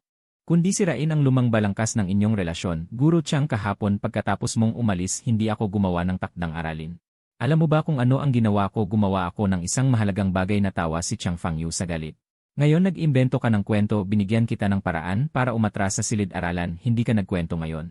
Magkwento ka sa akin mag-isa, anong silbi, sinadya mo talaga seryoso mong sinabi. Hindi totoo, may ginawa akong mahalaga at may kinalaman ito sa'yo. Lahat ng babae ay mausisa nang sabihin mo iyon, kailangan niyang marinig. Ano ang ginawa mo? Nagsulat ako ng tula, lalong nagalit si Chang Fangyu na kagagaling lang kumalma. Mamatay ka na, huwag mo akong banggitin ng tula, may katuwaan ba ito? Tumawa ka sa akin sa harap ko, lahat ng tao ay may bagay na ayaw malaman ng iba, kailangan ba? Hindi makinig ka sa akin, totoo, nagsulat ako ng tula. Kinuha mo ang cellphone sa bulsa, nagkunwaring seryoso at linis ang lalamunan para kay Chang Fangyu. Isuot ang bagyo bilang baluti sa ilalim ng yelo, nag-aapoy ang pag-agos, matigas sa labas.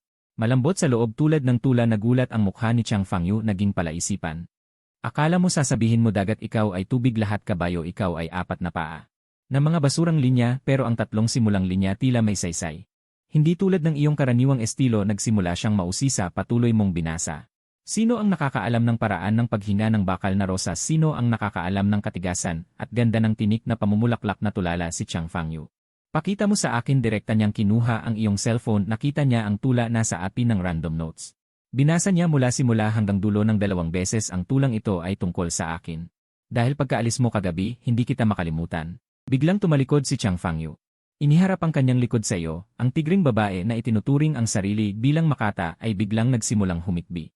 Marahil ay naisip ang kanyang naranasan, marahil ay naalala ang kanyang kabataan. Sa kanyang buhay, ito ang unang pagkakataon na may sumulat ng tula para sa kanya. Ang tigring babae na naggangalit kanina ay biglang naamo. Palihim kang natawa sa iyong sarili, ang tulang ito ay isinulat mo lamang gamit ang lie. Gumamit ka lang ng isang trick ng mga lalaking manloloko. Iyon ay, ang iba ay hindi ka naintindihan, ngunit naintindihan kita. Si Chang Fangyu ay talagang malungkot sa buhay. Sa kanyang edad, wala na rin ang mga kaibigan at matalik na kasintahan. Ang mga kapatid na babae sa kanyang edad ay kasal na lahat. Kung may gusto kang yayain na mamasyal, sasabihin nilang pasensya na, walang mag-aalaga ng anak sa bahay. Habang papalipas ang kabataan araw-araw, sa ganitong sitwasyon, ang pinakamabisang hakbang ay ang makipagdamayan sa kanya. Unawain ang lahat ng kanyang paghihirap, pahalagahan ang kanyang kagandahan, sa panahong binabaliwala siya ng lahat. Itaas siya sa langit, patuloy na sabihin sa kanya kung gaano siya kaganda. Kung gaano siya ka-espesyal, ikaw lamang ang nakaka-appreciate sa kanya. Iisipin niya, sa wakas ay may nakakaintindi sa akin, higit pa sa asawa ko sa bahay, higit pa kahit kanino. Biglang naramdaman ni Chang Fangyu na siya ay naawa. Medyo basa na ang kanyang mga mata. Sa oras na ito, nakalimutan na niya ang dahilan kung bakit siya narito. Umiiyak ka ba? Sino ang umiiyak? Hindi ako. Bagamat na antig ang kanyang puso. Pilit niyang nagkunwaring maayos ang lahat. Napangiti ka at kumuha ng cellphone mula sa iyong bulsa. Fangyu, buong gabi kong tiningnan ang larawan mong ito. Tignan mo, maganda ba ito? Binuksan ni Chang Fangyu ang kanyang mamumula-mulang mga mata at tiningnan, bigla siyang galit na galit. Isang larawan iyon ng kanyang sarili habang siya ay nasa isang walang laman na silid ng palakasan, kung saan ka dinala ng si patay na tigre, Extinction Master, kanina. Upang maiwasan ang kanyang pagsigaw, inilabas mo ang larawang kinuha mo noong inarkila mo siya kahapon. Tiningnan ni Chang Fangyu ang larawan sa iyong cellphone. At bigla siyang galit na galit. Isang larawan iyon ng kanyang sarili habang nakabukas ang kanyang pulang labi, tila sumisigaw. Medyo naantig pa si Chang Fangyu kanina. Ngunit bigla siyang nagalit dahil sa iyong kahindik-hindik na kilos. Kailan mo ito kinuha? Burahin mo agad. Ngumiti ka ng pilyo, kaya pa itong gumalaw. Hinawakan mo ito. Ito pala ay hindi isang static na larawan kundi isang video. Halos mabaliw si Chang Fangyu sa galit. Sinabi mo ang iyong klasikong linya, Ginang Chang, ayaw mo sigurong Natakot si Chang Fangyu. Kung ipalaganap mo ang video na ito, ano pa ang mangyayari? Masisira ang kanyang reputasyon sa buong buhay niya.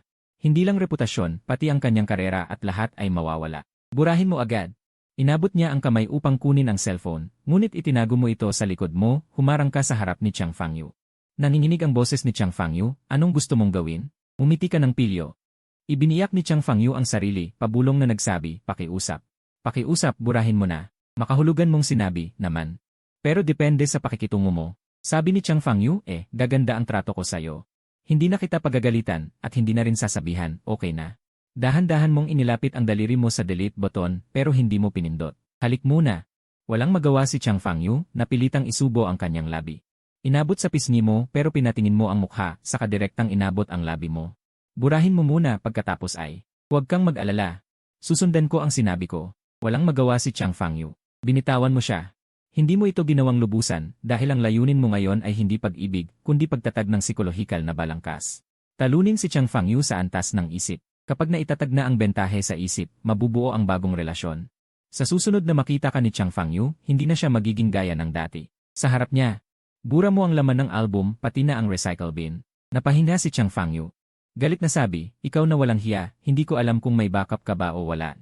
Totoo ngang binura lahat, walang backup. At saka, hindi ko naman kailangan ng backup, alam mo ba kung bakit? Hindi pa siya sumasagot.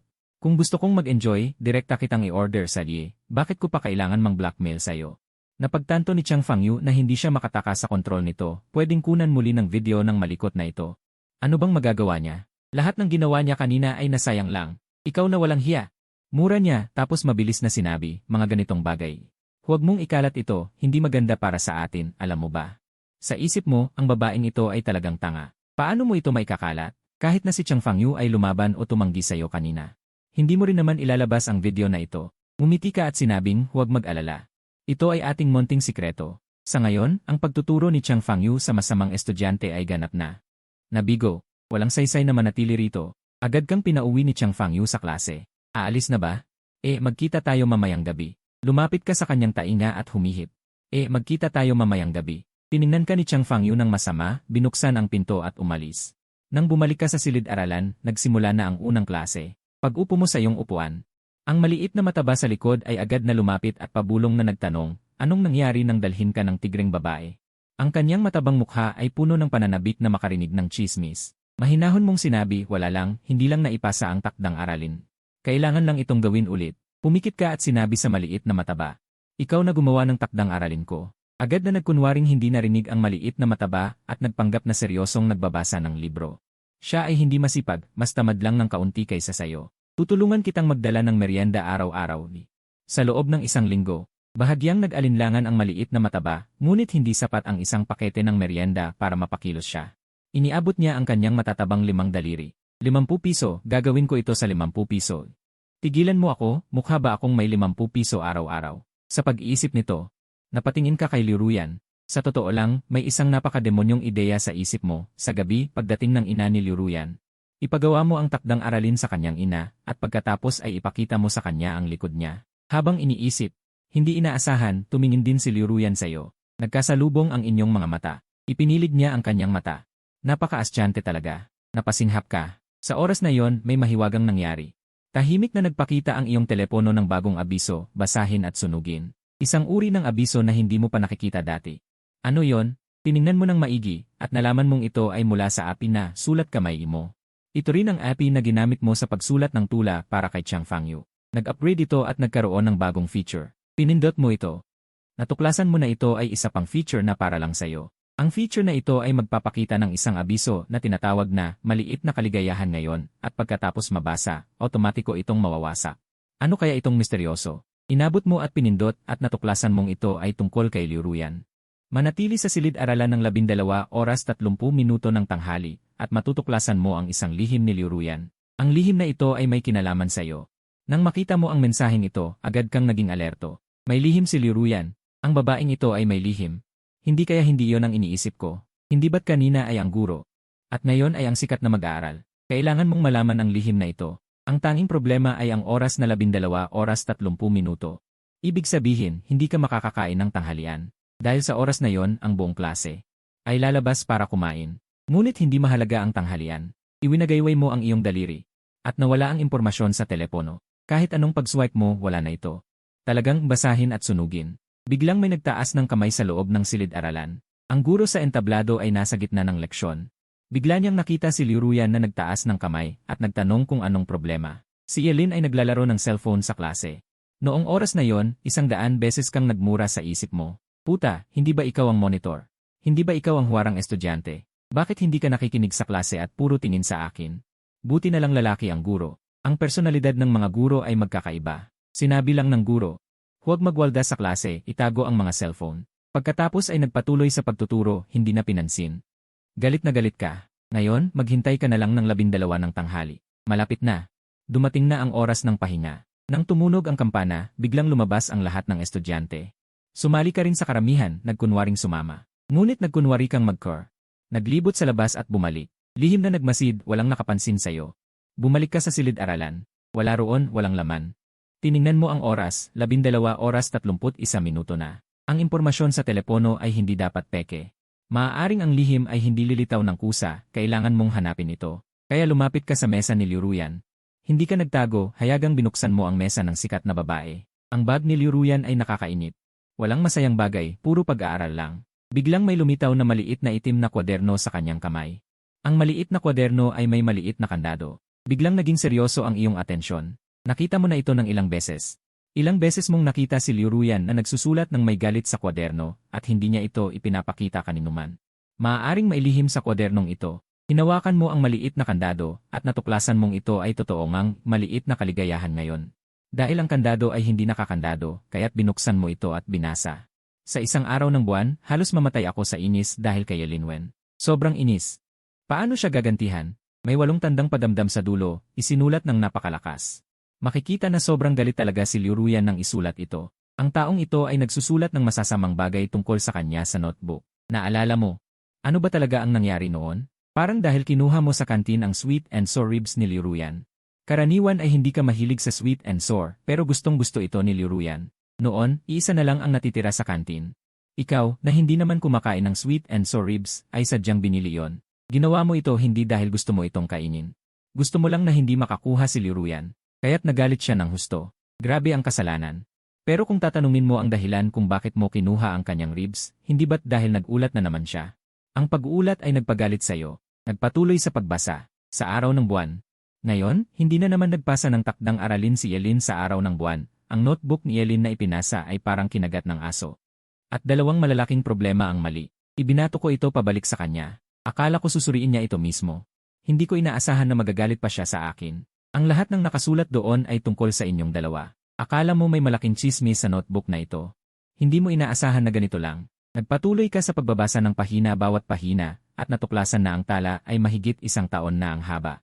Maaaring balikan ang panahon noong nagsimulang magbago ang relasyon ng inyong dalawa. Habang tumatagal ang panahon, ang tono at damdamin ni Liu Ruyan ay patuloy na nagbabago. Sa isang araw ng buwan, hindi na naman sumunod si Yelin.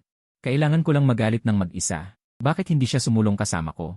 Hindi ko siya pwedeng hayaang patuloy na bumagsak. Kailangan ko siyang baguhin. Kailangan ko siyang subaybayan.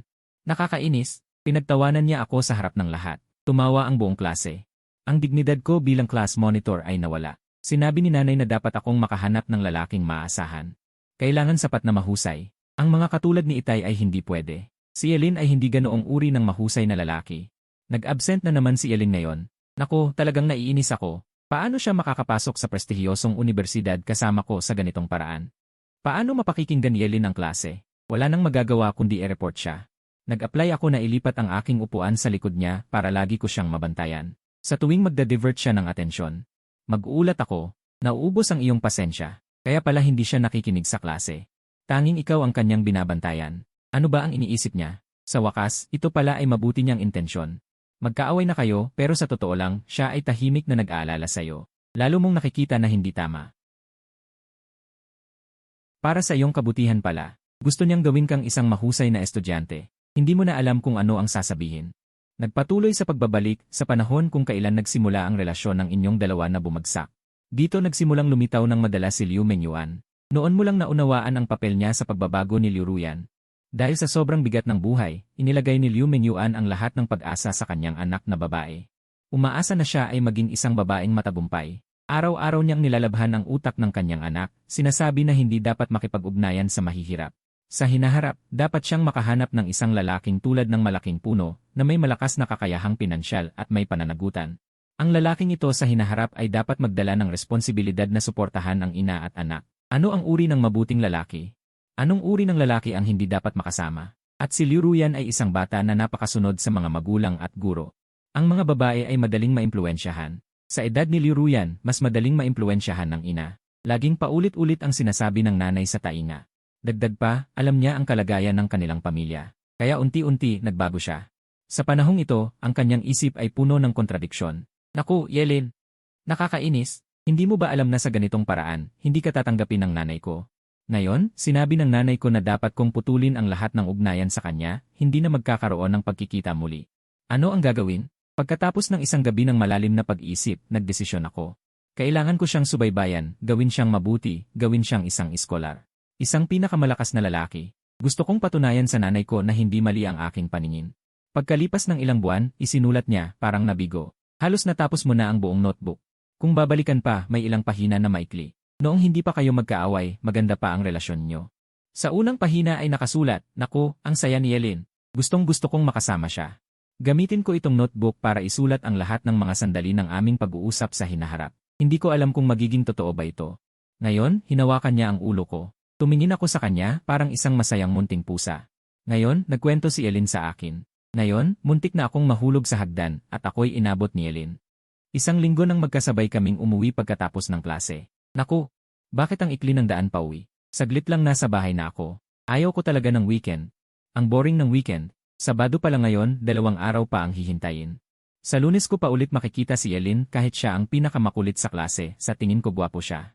Hindi inaasahan na ang maliit na notebook na ito ay buong tala ng relasyon mo at niliruyan mula sa simula bilang mga estranghero hanggang sa nagiging maganda. At sa brainwashing ng masamang ina, biglang bumagsak, naging magkaaway sa huli. Wala ka nang masabi. Inireklamo niya ako ng mahigit 100 beses at pinahirapan ako ng class advisor ng paulit-ulit at lahat iyon ay dahil sa kabutihan. Dahil mabuti ang intensyon mo para sa akin, dapat ko bang tanggapin lahat? Noon, gusto kong makahanap ng pagkakataon na saktan si Liruyan. Pero ngayon hindi ka na nagmamadali dahil ang dapat parusahan ngayon ay ang utak sa likod ng gulo. Ginang Liu Mingyuan, pagkatapos ng lihim na paggalugad, kailangan mong kumain na. Pagdating sa kantina, naubos na ang pagkain. Kailangan mong pumunta sa tindahan sa labas ng paaralan para kumain ng kahit ano. Kaya nagsimula kang lumabas ng paaralan at sa kasamaang palad, nakasalubong mo si Liruyan. Nagpanggap si Liruyan na mapamataas, parang hindi kanya nakita. Hindi mo rin siya pinansin. Nagkasalubong kayo, ngunit nagtaka si Liruyan na parang palabas ka ng paaralan. Bigla siyang nagsabi, tumigil ka. Saan ka pupunta? Akala mo, ayan na naman. Bawat galaw ko binabantayan mo. Gustong-gusto mo talagang maniktik. Kung gusto mo, sumunod ka na lang. Hindi ako mahilig maniktik sa'yo, pinapanatili ko ang disiplina ng klase. Tanong niya, sasabihin mo ba na lumalayas ka na naman sa klase? Akala mo, aling mata mo nakita na lalayas ako? Monitor, talaga bang para lang sa tungkulin mo ito, at hindi personal na galit sa akin? Sumingasing si Liruyan at mapagmataas na sinabi, syempre. Huwag kang mag-isip na magaling ka. Wala akong personal na away sa'yo. Dahil para lang sa tungkulin. Hindi naman kailangan na lagi mo akong binabantayan. Galit na galit si Liruyan na nakatingin sa'yo, iniisip niya. Malapit na ang pagsusulit. Ang klase ngayong hapon ay magha-highlight ng mahahalagang puntos. Napakahalagang klase. Sumpay na Yelin, bakit hindi ka lang makinig sa akin? Monitor. Binibigyan kita ng munting payo. Ang paraan ng pagtatrabaho mo ay hindi tama. Bakit hindi tama? Ang iyong mapagmataas at utos-utos na tono ay hindi ko gusto. Hindi ka magiging epektibo bilang monitor. Di ba? Nagtatakang tumingin sa iyo si Liruyan. Iniisip niya, gusto ko lang namang mag-aral ka ng maayos. Magsumite ng takdang aralin sa oras. At ikaw, nagrereklamo ka sa aking tono. Anong gusto mo? Ako, mahina sa lambing, matigas sa pilit. Gets mo? Kung magiging mabait ka, cute, at hihilingin mo ng maayos. Baka susundin ko ang kahilingan mo. Biglang naging malamig ang mukha ni Liruyan. Panaginip mo yan. Ako ay monitor, hindi mo cat-eared maid. Nagkibit balikat ka. Kung ganoon, wala akong magagawa. Ingat, monitor. Kita tayo. Tumigil ka. Sigaw ni Liruyan, ngunit umalis ka nang hindi lumingon. Parang pufferfish na pumutok si Liruyan. Malamang magsusulat na naman siya sa diary. Kaninang tanghali, pinayuhan kanyang pumasok sa klase. Ngunit sa huli, galit na galit ako sa kanya, at gusto niyang maging mabait at humingi sa kanya. Sino bang nakakaintindi? Ngunit sa pagsulat niya nito, napaisip siya kung talaga bang mali ang kanyang pamamaraan. Masyado siyang mapag-utos, talagang nakakainis. Ngunit sinabi niya na dapat siyang gumamit ng lambing. Ang lambing na yon, hindi ko talaga alam kung paano. At pagkatapos mong makahiwalay kay Liruyan, agad kang nag-click ng booking sa DE. Service provider, Liu Mingyuan. Oras ng serbisyo, pagkatapos ng klase. Pagkatapos ng klase, tumunog ang telepono ni Liu Mingyuan. Hindi niya napigilan ang kaba. Gabi na naman siya pupunta. Kahit inaasahan niya, lalo na ang makuha agad ang dobleng gantimpala. Para mabayaran ang utang. Ngunit sa pag-isip na makikita niya ang maliit na magnanakaw, kinakabahan siya. Dahan-dahan niyang kinuha ang telepono at nakita, ang kliyente ay may bagong kahilingan para sa serbisyong ito. May kondisyon na magsuot ng cat ears, buntot, o iba pang accessories. Hinihikayat ang matapang na pagbabago. Kung hindi matugunan ang mga kondisyon, direktang negative review. Natulala si Liu Mingyuan. Hindi niya inaasahan na ang order ay maaaring magkaroon ng mga kahilingan ng maaga. May masamang pakiramdam siya. Aling palda ang haba na wala pang 30 sentimetro. Isa-isa niyang hinalungkat ang aparador, walang isa man na angkop. Itinupi niya ang isang palda hanggang tuhod, sinukat kung gaano kahaba ang 30 sentimetro. Pagkatapos sukatin, hindi napigilang magsalita sa sarili. Munting magnanakaw. Pagkatapos ng klase, lumapit si Liu Ruyan sa'yo. Umiti siya at nagsabi, actually buong hapon. Iniisip ni Liu Ruyan ang sinabi mo, ako, mahina sa lambing, matigas sa pilit. Anong ibig sabihin ito? Matagal niyang inisip na baka kung mas ngumingiti siya, mas makikinig sa kanya ito. Mas magiging maayos ang komunikasyon, subukan ni Liu Ruyan, ngunit hindi mo siya pinansin. Parang sprint, bitbit ang bag at takbo, kinakausap kita. Wala kang oras para kausapin siya, walang isip na ibinato, huwag mong paabutin ang nanay mo. Biglang nawala, nalito si Liu Ruyan, sinasabi ba niyang naghihintay sa akin ang nanay ko sa bahay? Pero paano niya nalaman? Hindi sinabi sa akin ng nanay ko. Itinakda ng sistema ang oras. Sakto ang oras, kung dumating ang oras at hindi handa ang partidoli. Mapipilitang simulan ang transmisyon, kaya pag uwi mo sa bahay, tumingin ka sa relo at alam mong may 5 minuto pa bago kumatok. At totoo nga, pagkaraan ng 5 minuto may kumatok. Buksan mo ang pinto at makita si Liu Mingyuan na naka-miniskirt. May suot na tainga ng pusa, nakatayo sa pinto na sobrang hiya. Nang makita na bukas ang pinto, mabilis na pumasok ang babae, takot na may makakita. Sa daan ay nagsuot siya ng normal na damit upang magtago. Binuksan ang pinto ng sariling bahay at dumating sa bahay mo, walang daan na tinatahak, kaya diretsyo suot ang damit na yon. Tila natutunan niya ang kahusayan. Kung papasok pa siya at magpalit ng damit, maaabala pa. Sayang ang oras ng lahat. Dahan-dahan kang lumakad papunta sa iyong sopa at naupo, bumuka ang bibig at bumikas ng 2 salita. Sa sandaling iyon, tinitignan mo si Liu Mingyuan sa harap mo, malamig na bumigkas ng 2 salita. Naniga si Liu Mingyuan. Sa isip niya, napakasama mo talaga, walang pagbati pagpasok, diretsyo sa ganitong nakakahiyang gawain. Ngunit nakaluhod na siya dati, ngayon ay kailangan lang niyang lampasan ang psychological barrier, hindi naman malaking problema. Sa isip ni Liu Mingyuan, malinaw na siya ay narito para kumita ng pera, ginagawa niya ito para sa kanyang anak. Ito ay isang dakilang sakripisyo. Sa kabila ng pag-aatubili, sa huli ay lumuhod siya. Ngayon ay parurusahan kita. Bakit? Nagkasala ka sa akin. Isipin mo kung bakit. Nalilito si Liu Mingyuan, hindi niya maisip kung paano siya nagkasala sa'yo. Kinuha mo ang isang manipis na bagay. Marahan mong hinampas sa iyong palad. Ang dulo nito ay isang maliit na pamalo. Ang epekto ay magdudulot ng tunog, mataas ang halaga ng pagpapahalaga. Galit na galit si Liu Mingyuan. Saan ba talaga ako nagkasala sa'yo? Kailangan mo munang sabihin sa akin. Kung may mali ako, maaari ko itong baguhin. Hindi mo siya pinayagang magpaliwanag, sinabi mo. Wala nang saysay, dapat mong alamin sa sarili mo. Hindi maintindihan ni Liu Mingyuan. Hindi niya iniisip na mali ang mga sinabi niya tungkol sa edukasyon ng kanyang anak. Kahit 10 ulo ay hindi niya maisip. Yelin, napaka-unreasonable mo talaga. Kung magpapatuloy ka, magagalit na si tita. Hindi nagsalita si Liu Mingyuan, galit na nakatingin sa'yo. Ang mga tinatamaan mo ay puro karne. Para sa kanya, hindi naman tunay na pinsala. Anong gusto mo? Hindi ka ba sumasang-ayon? Hindi sumagot si Liu Mingyuan, sa halip ay sinabi ng mukha niya. Paano ba naman? Sige, makinig ka. Ang unang serbisyo ngayon ay, bawat hampas ko, sasabihin mo sa pinakamagandang boses, magaling ang hampas. Sabay, iisipin mo kung saan ka nagkasala sa akin, hanggang sa maisip mo. Labis na nabalisa si Liu Mingyuan. Inaasahan na niya na mahirap ang ikalawang pagbisita, ngunit hindi niya inaasahan na ganito pala. Ganun pa rin ang ginagawa mo tulad ng una, sirain ang pagmamataas ng babaeng ito. Pagkatapos ng isang araw na pahinga, bumalik ang kanyang pagmamataas at may paghamak sa kanyang mga mata. Kailangan mong ipaunawa sa kanya. Wala siyang dahilan upang maging mataas sa'yo, dapat siyang manatiling abang. Simula na ang oras. Ipinapaalam mo ng maalalahanin, saka itinaas ang pamalo. Nag-igting si Liu Mingyuan sa sobrang nerbiyos. Alam niyang hindi siya maaaring lumaban o sumuway sa utos. Nanginginig ang buong katawan ni Liu Mingyuan sa gulat. Buti na lang, hindi gaanong mabigat. Ayaw na ayaw ni Liu Mingyuan. Pilit na sumabay at bumulong, mamagaling ang hampas. Mahina ang boses, hindi maganda ang tunog. Kung ganyan ka, susunod ay dadagdagan ko ang bigat. Mabilis na dagdag ni Liu Mingyuan, magaling ang hampas. Gamit ang mas malambing na boses. Nasiyahan ka. Sige, susunod ay magaan na lang. Naisip mo na ba kung saan ka nagkasala sa akin? Umiling si Liu Mingyuan, kaya itinaas mo muli ang iyong kamay. Isa pang hampas, hindi gaanong-gaanong ang sabi mo. Dahan-dahan mong dinadagdagan ang bigat.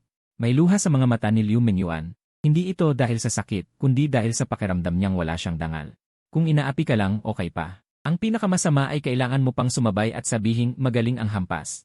Ito ay hindi niya kayang tanggapin. Pinagmasdan mo siya. Katatapos ko lang humampas. Bakit hindi kita narinig na nagsasalita? Ang galing ng tira, si Liu Mingyuan ay labis na naapi.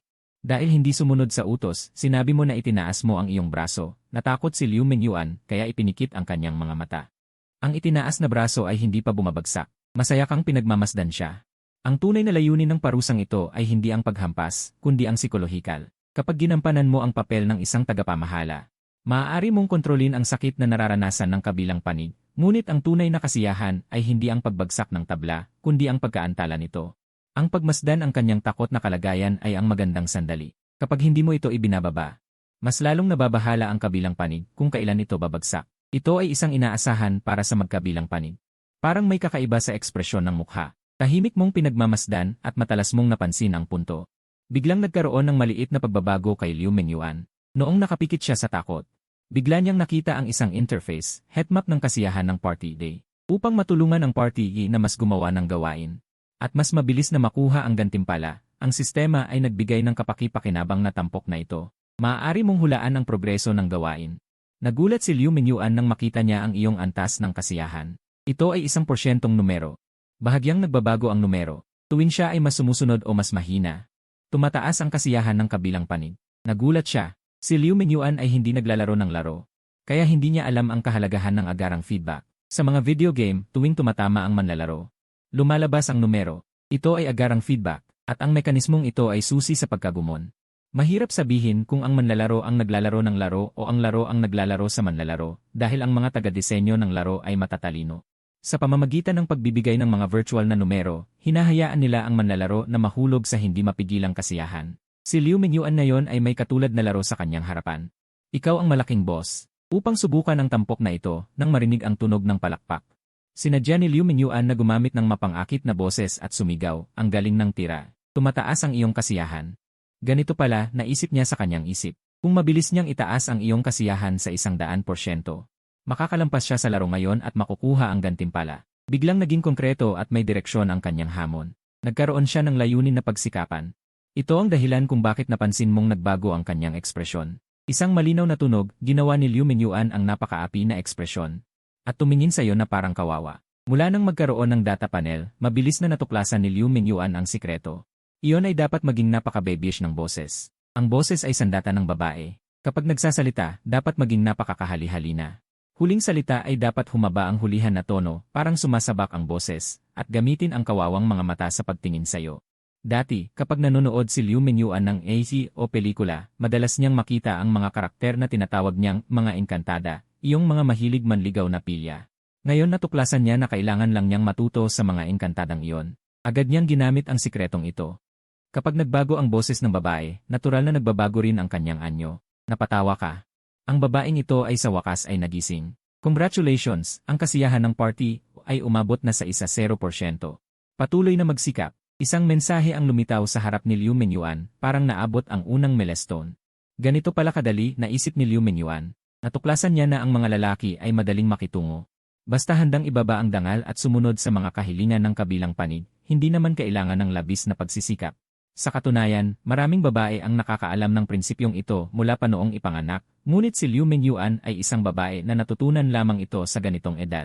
Ang pagbabagong ito ay hindi madali para sa kanya. Bago ito, hindi pa siya nagkaroon ng ideya na sumunod at magpakumbaba.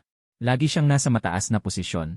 Ito ay isang malaking pagbabago sa buhay ni Liu Mingyuan. Ngunit sa lalong madaling panahon, natuklasan ni Liu Mingyuan na kung lagi niyang gagamitin ang taktika na ito, sa paglipas ng panahon ay hindi na ito epektibo. Si Liu Mingyuan ay matalino rin. Naisip niya, sobrang sakim na lalaki. Kailangan mong bigyan ng maraming tamis. Kaya sinabi niya sa mahinang tinig, "Atelin na kapatid, huwag mo nang paluin. Hindi ba napapagod ang kamay mo? Hayaan mo akong imasahe ang kamay mo, okay?" Pagkatapos sabihin, napansin niyang tumaas agad ang kasiyahan ng 5 puntos. Ganito pala, kailangan maging aktibo. Kumuha ka ng kutson at inilatag sa sahig. At humiga sa hugis malaking titik. Kaya gumapang si Liu Mingyuan. Sa totoo lang, hindi rin siya marunong magmasahe.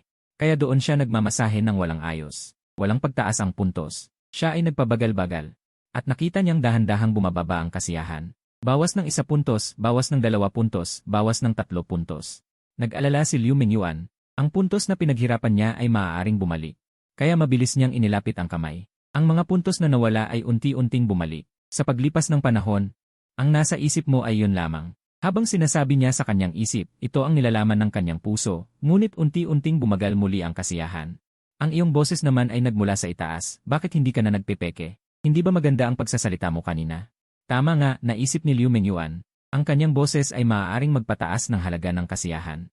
Kaya habang ginagamit ang kamay, nagsimula na rin siyang magpuri ng patuloy. Gusto mo bang ipaayos ang iyong buto?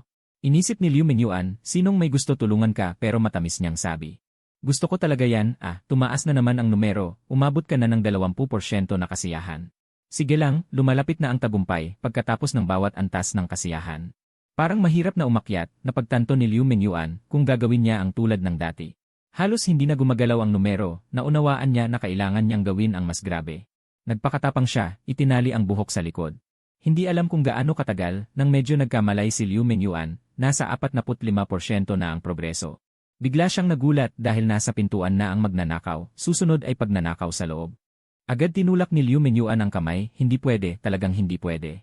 Anong hindi pwede? Alam ni Liu Mingyuan na hindi dapat maging matigas, lalala lang. Kaya naman nakiusap siya, Yelin, ako ang nanay ng kaklase mo. Umiling ka, hindi ka nanay ng kaklase, nakalimutan mo ba kung anong app ito? Ngayon ikaw ang nanay ko, Liu Mingyuan, sino pa ba nakakaalala na ito ay part-time? Napansamantalang nanay api, pero ang mga gawain ito, katanggap-tanggap ba? Kung pansamantalang nanay kita, mas mali iyan, dahan-dahan kang ngumiti ng masama. Sa kabaligtaran, tama iyan, sobrang ganda ng ekspresyon ni Liu Mingyuan. Para siyang umiiyak, masayang iyak, nakita mo ang ganoong reaksyon. Medyo nagulat, paano naging parang walang alam na dalaga ang babaeng ito? Hindi mo alam gaano kalakas ang impact na dinadala mo sa mga pansamantalang nanay na ito. Kasama si Chang Fangyu, pakiramdam nila parang bagong buhay, bagong mundo ang nabuksan. Higit 1 oras na ang serbisyo, matagal na nag-ayos si Liu Mingyuan, magulo ang buhok.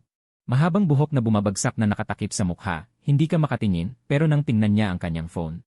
Napasigaw siya, halos 1.5 oras na, tamad mong sabi. Ano yon, hindi ba itong api ay eksaktong oras? Lagpas na ng 1 oras. Nag-book ako ng 2 oras ng serbisyo ngayon, biglang lumingon si Liu Mingyuan, ano? 2 oras ngayon? Puta, niloko ako ng api. Bago umalis si Liu Mingyuan ngayong araw, hindi niya tinignan kung 1 o 2 oras ang serbisyo. Pero hindi iyon ang punto ay pinangako ng api na doble ang gantimpala sa serbisyong ito kumpara sa huli. Akala niya talaga doble ang gantimpala, hindi niya alam doble rin pala ang oras, parang pareho lang ang gantimpala. Galit na galit si Liu Mingyuan, at nang makita ang kasiyahan sa mata, napatalon siya. 71% na kasiyahan, patuloy na bumababa ang numero, dati ay lampas 70. Pero hindi umabot sa 100, at ngayon unti-unting bumababa ang kasiyahan, sobrang mapagsamantala ng atin na ito. Mamatay sa galit si Liu Mingyuan, pero wala siyang oras para magalit, bawat segundo ay nawawalan siya. Hindi niya pwedeng mawala ang lahat ng nakuha niya, agad nagtanong si Liu Mingyuan, ano pa ang kailangan mong serbisyo? Ganyan ba kailangan ko pang isipin? Nakita mo ba ang restaurant na walang menu? Ang customer ang nagsasabi ng pagkain. Hindi ka na nagmamadali ngayon, kaya hindi na ikaw ang nag-aalala, si Liu Mingyuan na ang nag-aalala. Kahit inis siya, kailangan niyang mag-isip ng paraan, daming pawis. Pwedeng punasan kita. Anong punas? Samahan mo akong lumangoy. Akala mo magandang suhestyon yan, nang matapos si Liu Mingyuan sa gawain at umuwi, pagbukas ng pinto. Mula sa kwarto ng anak, may boses, nagtakbo si Liu Mingyuan patungo sa kwarto niya, hindi dapat makita ng anak ang short skirt na ito. Pagpasok, umingay ang phone, tingnan niya. Talagang gantimpala, natanggap ang gantimpala ng gawain, 2 milyon ang idineposito sa account. Balat na bata ng 10 taon, learning materials para sa pagpapahusay ng kakayahan sa trabaho, cherry bubble bath. Binuksan ni Liu Mingyuan ang learning materials, napakasama ng laman, sinumpa sa isip. Pagkatapos, tulad ng dati, sunod-sunod na nagpadala ang system ng mahabang mensahe. Para mas maging maganda ang karanasan sa platform, at mas maraming magandang review para sa serbisyo ng Partido Y, inilulunsad ng platform ang mga sumusunod na gantimpala. Pinakamahusay na serbisyo, monthly selection, ang nanay na nasa tuktok ng ranking. Makakatanggap ng isang malaking premyo, nagulat si Liu Mingyuan, may competition pa. May ranking pa, full attendance award, kung araw-araw magbibigay ng serbisyo. Sunod-sunod na 30 araw, 60 araw, 70 araw, may kanya-kanyang gantimpala, Best in Category Award. Ginagamit ito para gantimpalaan ang mga nanay na may natatanging kakayahan, tulad ng pinakamahusay na kamay sa buong platform, pinakamatamis na bibig sa buong platform. Karagdagang sorpresa na premyo kung maghahanda ka ng maigi at magbibigay ng dagdag na sorpresa sa kliyente. Kaya't makakatanggap ka rin ng sorpresa mula sa platform. Nang makita ni Liu Mingyuan ang sunod-sunod na linyang ito, tulala siya. Parang nagtatrabaho sa isang mapagsamantalang pabrika. Alam ng Yi kung paano gawing biktima ang isang tagapagbigay serbisyo, ngunit hindi nito inaasahan. Na may ganitong mga aktibidad din ang Yi. Dapat bang sumali o hindi? Nag-aalangan siya sa isipan. Noon, kumatok ang kanyang anak na babae. Katok, katok, katok. Ano yon? Hindi pa niya nahuhubad ang maikling palda na suot ni Liu Mingyuan. Hindi siya nangangahas na buksan ang pinto. Sumagot na lamang siya sa kanyang anak na pasalita, at nagmamadaling nagpalit ng damit. Bakit hindi mo buksan ang pinto? Saan ka pumunta? Bakit wala ka sa bahay nang umuwi ako? Lalong nakaramdam ng kakaiba si Liu Ruyan. Anong ginagawa mo dyan? Mabilis na sumigaw si Liu Mengyuan, sandali lang. Magpapalit lang ako ng damit. Ma, parang may kakaiba sa'yo. Sa simula ay walang napansin si Liu Ruyan, ngunit ngayon ay lalo niyang naramdaman na may kakaiba sa kanyang ina. Kahapon ay bigla kang nawala ng 1 oras. Ngayon ay 2 oras. Saan ka pumunta? Narinig ang isang dagundong. Bumukas ang pinto. Nakabalot si Liu Mengyuan sa isang robe, mahigpit na natakpan. Nakatayo sa harap na may masayang ngiti. Tiningnan ni Liu Ruyan ang kanyang ina mula ulo hanggang paa. Hindi nagsusuot ng pantulog si inay bago matulog. Bakit ka kakaiba? May itinatago ka ba sa akin? Nakangiting sabi ni Liu Mengyuan. Paano ko itatago sa'yo? Sabi ni Liu Ruyan sabay hawak sa kamay ni Liu Mengyuan. Karaniwan, ginagawa ito ng anak bilang tanda ng pagmamahal, ngunit ngayon ay hindi alam kung bakit.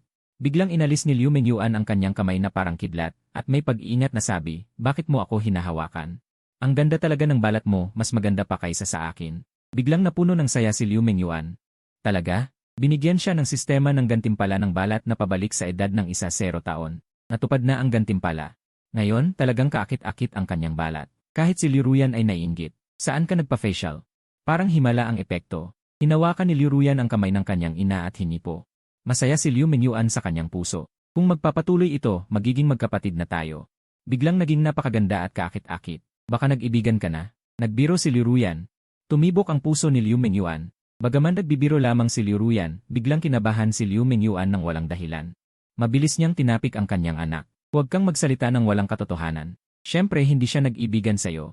Ngunit may pakiramdam siyang parang isang magnanakaw, lihim at nakatago. Nag-usap ang mag-ina ng ilang sandali. Nag-aral na si Liu Ruyan. Nakahinga ng maluwag si Liu Mengyuan. Bigla niyang naisip. Sabi mo ngayon ay nasaktan ka niya. Naisip niya, saan ko ba siya nasaktan? Hindi niya maintindihan. Sa ibang sulok ng lungsod, isa pang babae ang nagmamadaling magbihis at magsuklay. Handa nang lumabas. Ito siguro Chang Fangyu. Si Chang Fangyu ay nababahala ng ilang oras. Pinagsabihan kanya sa paaralan ngayong araw. Inaasahan niyang siguradong maghihiganti ang batang ito sa gabi. Kaya nang umuwi.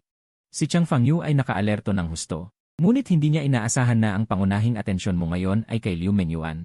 At ang serbisyo ni Liu Mengyuan ay patuloy na pinalawig. Kaya't naghintay si Chang Fangyu ng matagal, ngunit walang abiso mula sa Li. Inisip niya na baka hindi mo siya tatawagin ngayong gabi. Kaya naghubad si Chang Fangyu ng makeup at nagpalit ng damit, nagsuot ng pangbahay na kasuotan.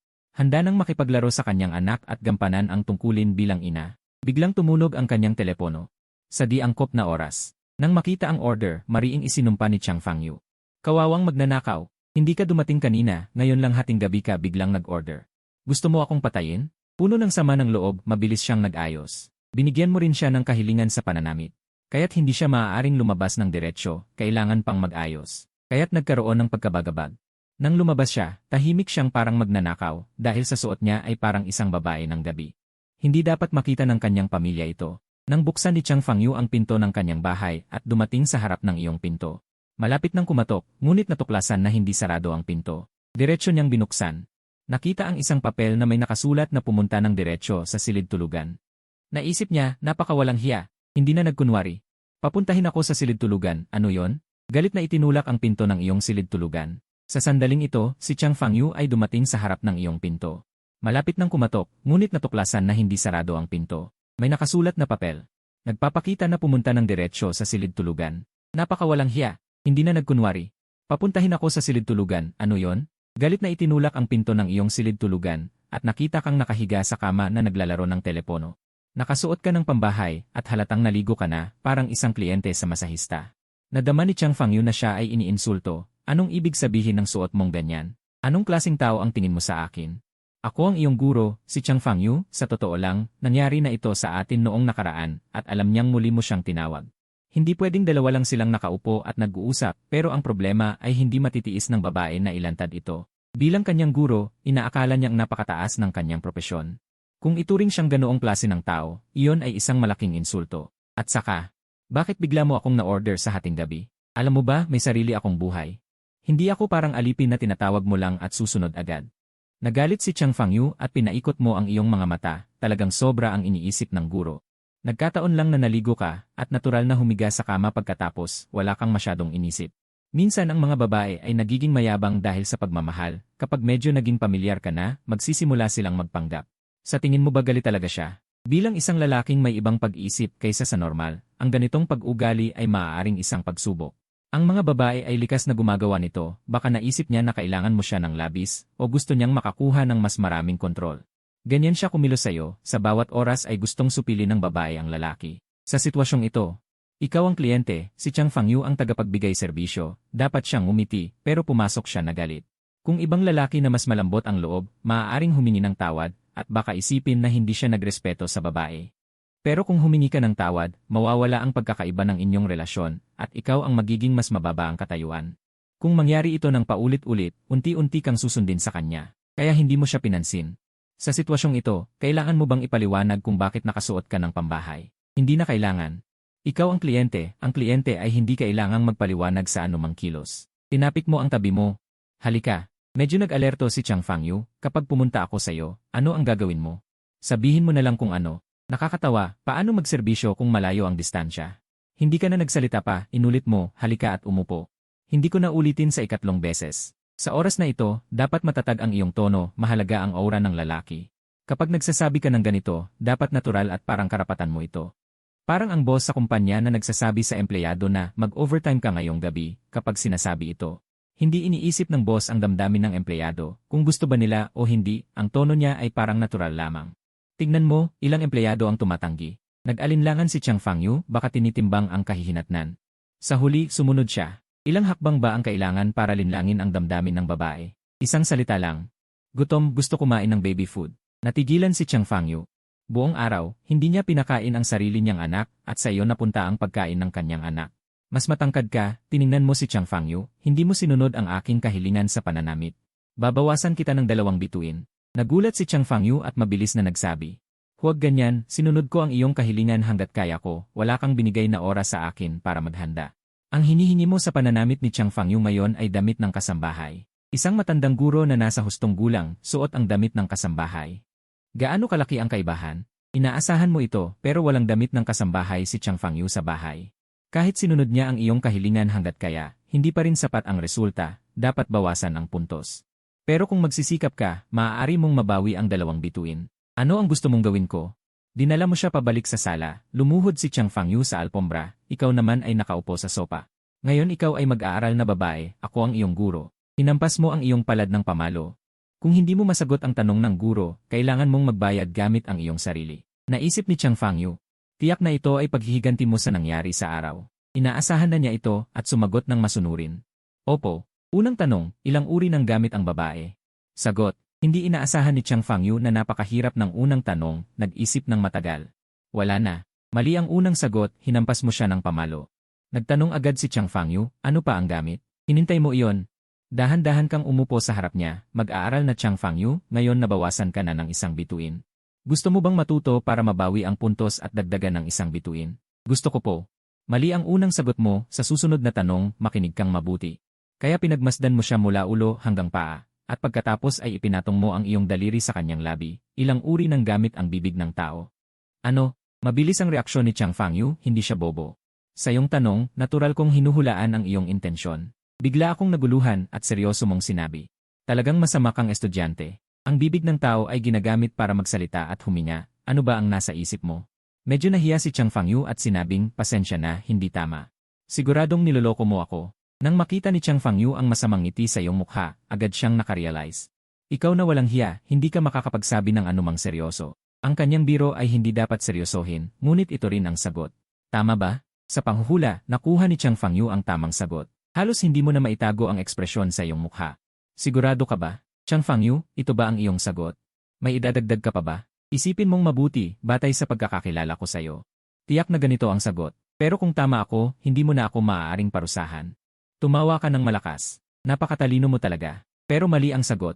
Nanigas ang ngiti ni Chang Fangyu. Hindi ba binigyan na kita ng sagot na gusto mo? Bakit sinasabi mong mali?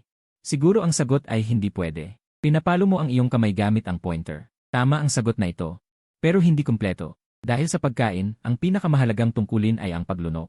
Ganito, isa-isahang tinuruan si Chang Fangyu ng leksyon. Tinanggap na rin niya ang kanyang kapalaran. Kahit may bahagyang pag-asa, kapag siya ay naglalakad, parang natatapakan niya ang bulak. Pagdating niya sa kanyang bahay, sumubsob siya sa kama at inilibing ang mukha sa unan. Mariing pinaghampas ni Chang Fangyu ang unan. Bigla niyang kinamuhian ang sarili dahil sa ginawa niya kanina. Ginawa niya iyon muli. Si Chang Fangyu ay isang magkasalungat na babae. Lahat ng babae ay magkasalungat. Kanina ay nasiyahan siya, pero pag-uwi ay labis siyang nagsisi. Paano niya nagawa iyon? Kinasusuklaman niya ang kanyang kahinaan. Talagang matatag siya, pero hindi niya alam kung bakit. Lalo siyang nagalit, mariing pinaghampas ang unan. Kinuha ni Chang Fangyu ang kanyang telepono at nag-text sa'yo. Huwag mo na akong hanapin. Kung may order ako at hindi mo tatanggapin. Alam mo ba kung ano ang mangyayari? Natahimik si Chang Fangyu. Ang mga patakaran ng sistema ay malinaw.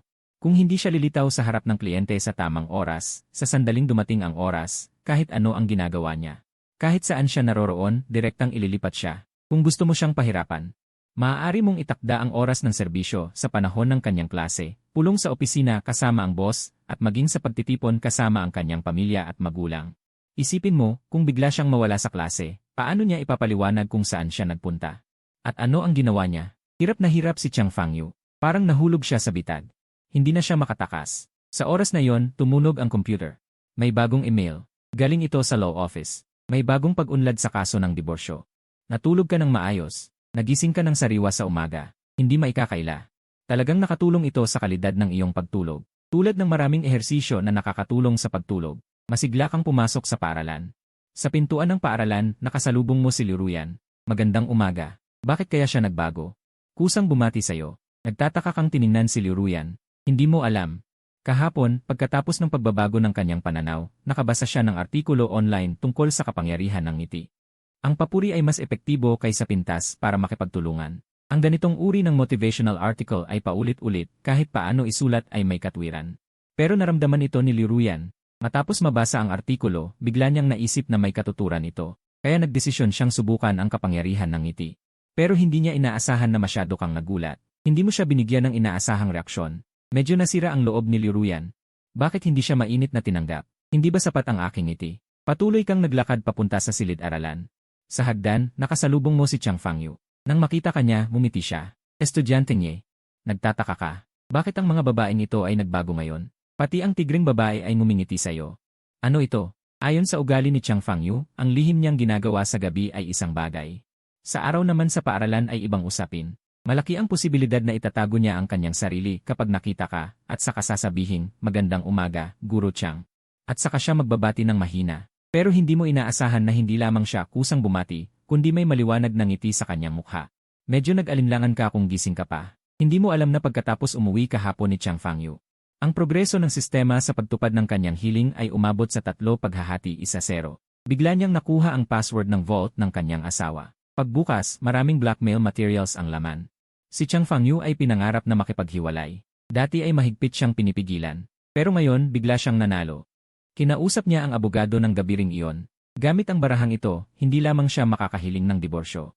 Kundi sa paghahati ng ari-arian, pwede rin siyang makakuha ng malaking bahagi. Kaya ngayon, si Chang Fangyu ay masayang-masaya. Palakaibigan siya sa lahat ng kanyang nakikita. Sa'yo ay lalong masigla, kung hindi dahil sa'yo. Mapagmataas kang pumasok sa silid-aralan, iniisip ang masamang biro. Dahil si Chang Fangyu ay masigasig ngayon, baka sa break ay puntahan ko siya sandali, kung sa opisina. Tiyak na napakaganda noon habang nag-iisip ng mga imahe, nag-vibrate ang telepono. Naramdaman mong tiyak na ito ay mula sa Yi. Ang notification ay ang araw-araw na maliit na saya, pumunta sa mahabang batong bangko sa ilalim ng artipisyal na bundok ng paaralan. Sa ilalim ng bangko ay makakakuha ng 5,000 yuan at isang lihim, bigla kang nabuhayan, naisip na maganda ang tampok na ito. Kahit maliit na mensahe ang itinutulak ng Yi, pero kung araw-araw ay makakatulong sa akin na makakuha ng pera ay hindi masama pagkatapos mag-isip. Nagpasya kang umalis agad, paano kung ibang tao ang kuha ng pera, kaya sinabi mo sa maliit na mataba sa mahinang boses. Tulungan mo akong magkubli, kung tatanungin ng class advisor kung saan ako nagpunta, sabihin mo na sumakit ang tiyan at nagtatay. Hindi na intindihan ng maliit na mataba ang sitwasyon, bakit bigla siyang tutulong sa pagkulong, nakita na lang niyang yumuko ka. Itinago mo ang iyong katawan sa ilalim ng serye ng mga mesa, mabilis kang lumabas sa likod ng silid pagkatapos ng ilang minuto. Nakagawian na ni Liuyan na tingnan ang iyong direksyon, araw-araw kang minamonitor, naging otomatikong galaw na ito. Sa kanyang pagtingin, lumawak ang kanyang mata, nawala ka. Kanina may nakaupo pa sa upuan, nakinig siya sandali sa klase, pagkatapos ay nawala ang taong iyon. Agad na itinutok ni Liuyan ang nagdududang tingin sa maliit na mataba, walang magawa na umiling at nagkibit balikat ang maliit na mataba, pilit na sinasabi. Wala akong alam, mahigpit na tiningnan ni Liuyan ang maliit na mataba, sa oras na yon ay nakalabas ka na ng silid. Tumakbo patungo sa artipisyal na bundok ng paaralan, ang lugar na iyon ay napakalayo, kahit ang mga janitor ay bihira maglinis. Sa lupa ay may tambak ng mga dahon, sa ilalim ng bundok ay may mahabang batong bangko, sa iyong alaala. Madalang may pumupunta sa sulok na ito, ang batong bangko ay hindi mo na nakita na may nakaupo, inabot mo ang iyong kamay sa ilalim ng bangko. Talagang naramdaman mo ang isang bagay na parang sobre, ang sobre ay nakadikit gamit ang double-sided tape sa ilalim ng bangko, hinugot mo ang sobre. Naramdaman mo na makapal ang loob, binuksan mo at nakita mong pera, mabuti. Talagang may 5,000 yuan, sino kaya ang naglagay nito, nag-isip ka. Bigla mong narinig ang mga yabag, ang mga tuyong dahon ay nalakad na may tunog na kumakaluskos, mabilis kang nagtago sa isang kuweba ng artipisyal na bundok. Makalipas ang ilang sandali, lumitaw ang isang babaeng may salamin, gaya mo ay inabot ang kamay sa ilalim ng bangko. Matagal na naramdaman, nagpakita ng pagtataka sa kanyang mukha, mahinang ang tunog, siya ay dumapa. Inilabas ang ulo sa ilalim ng bangko upang tingnan, saka lang nakita na wala sa ilalim, medyo nagpanik ang babaeng may salamin. Tumayo at tumingin sa paligid, hindi alam kung may narinig na ingay, mabilis siyang umalis. Pagkatapos mawala ang babae, inilabas mo ang iyong ulo, sinundan ng iyong tingin ang direksyon kung saan siya pumunta. Napansin mong papunta siya sa library ng paaralan, nag-isip ka ng matagal bago maalala, siya ang librarian. Ang librarian ay isang babaeng may mababang presensya, kaya karaniwang walang impresyon sa mga estudyante, ngayon ay nagkaroon ka ng kuryosidad. Ang pagdikit ng pera sa ilalim ng bangko ay tulad sa mga pelikula lamang, ngayon anong taon na? Hindi ba maganda ang Alipay transfer, bakit itago ang pera sa ilalim ng bangko, kaya sinundan mo siya? Ang librarian ay laging nakayuko habang naglalakad, malinaw na isang mahiyain at duwag na personalidad. Mabilis siyang bumalik sa library, sa oras na yon ay walang tao sa library, ang mga estudyante ay nasa klase. Ang mga guro ay hindi rin pupunta para magbasa ng libro, buong library ay tahimik, pagpasok ng librarian ay direkta siyang pumunta. Sa pinakamalalim na sulok ng library, may sumusunod sa kanya, ngunit hindi niya napansin, pumasok ka ng tahimik sa library. Napagtanto mo na ang lugar na ito ay napakadaling magtago, dahil puro bookshelf, lahat ng tanawin ay nakaharang. Tahimik kang gumalaw sa pagitan ng mga bookshelf, narinig mo ang ilang mahinang boses na wala.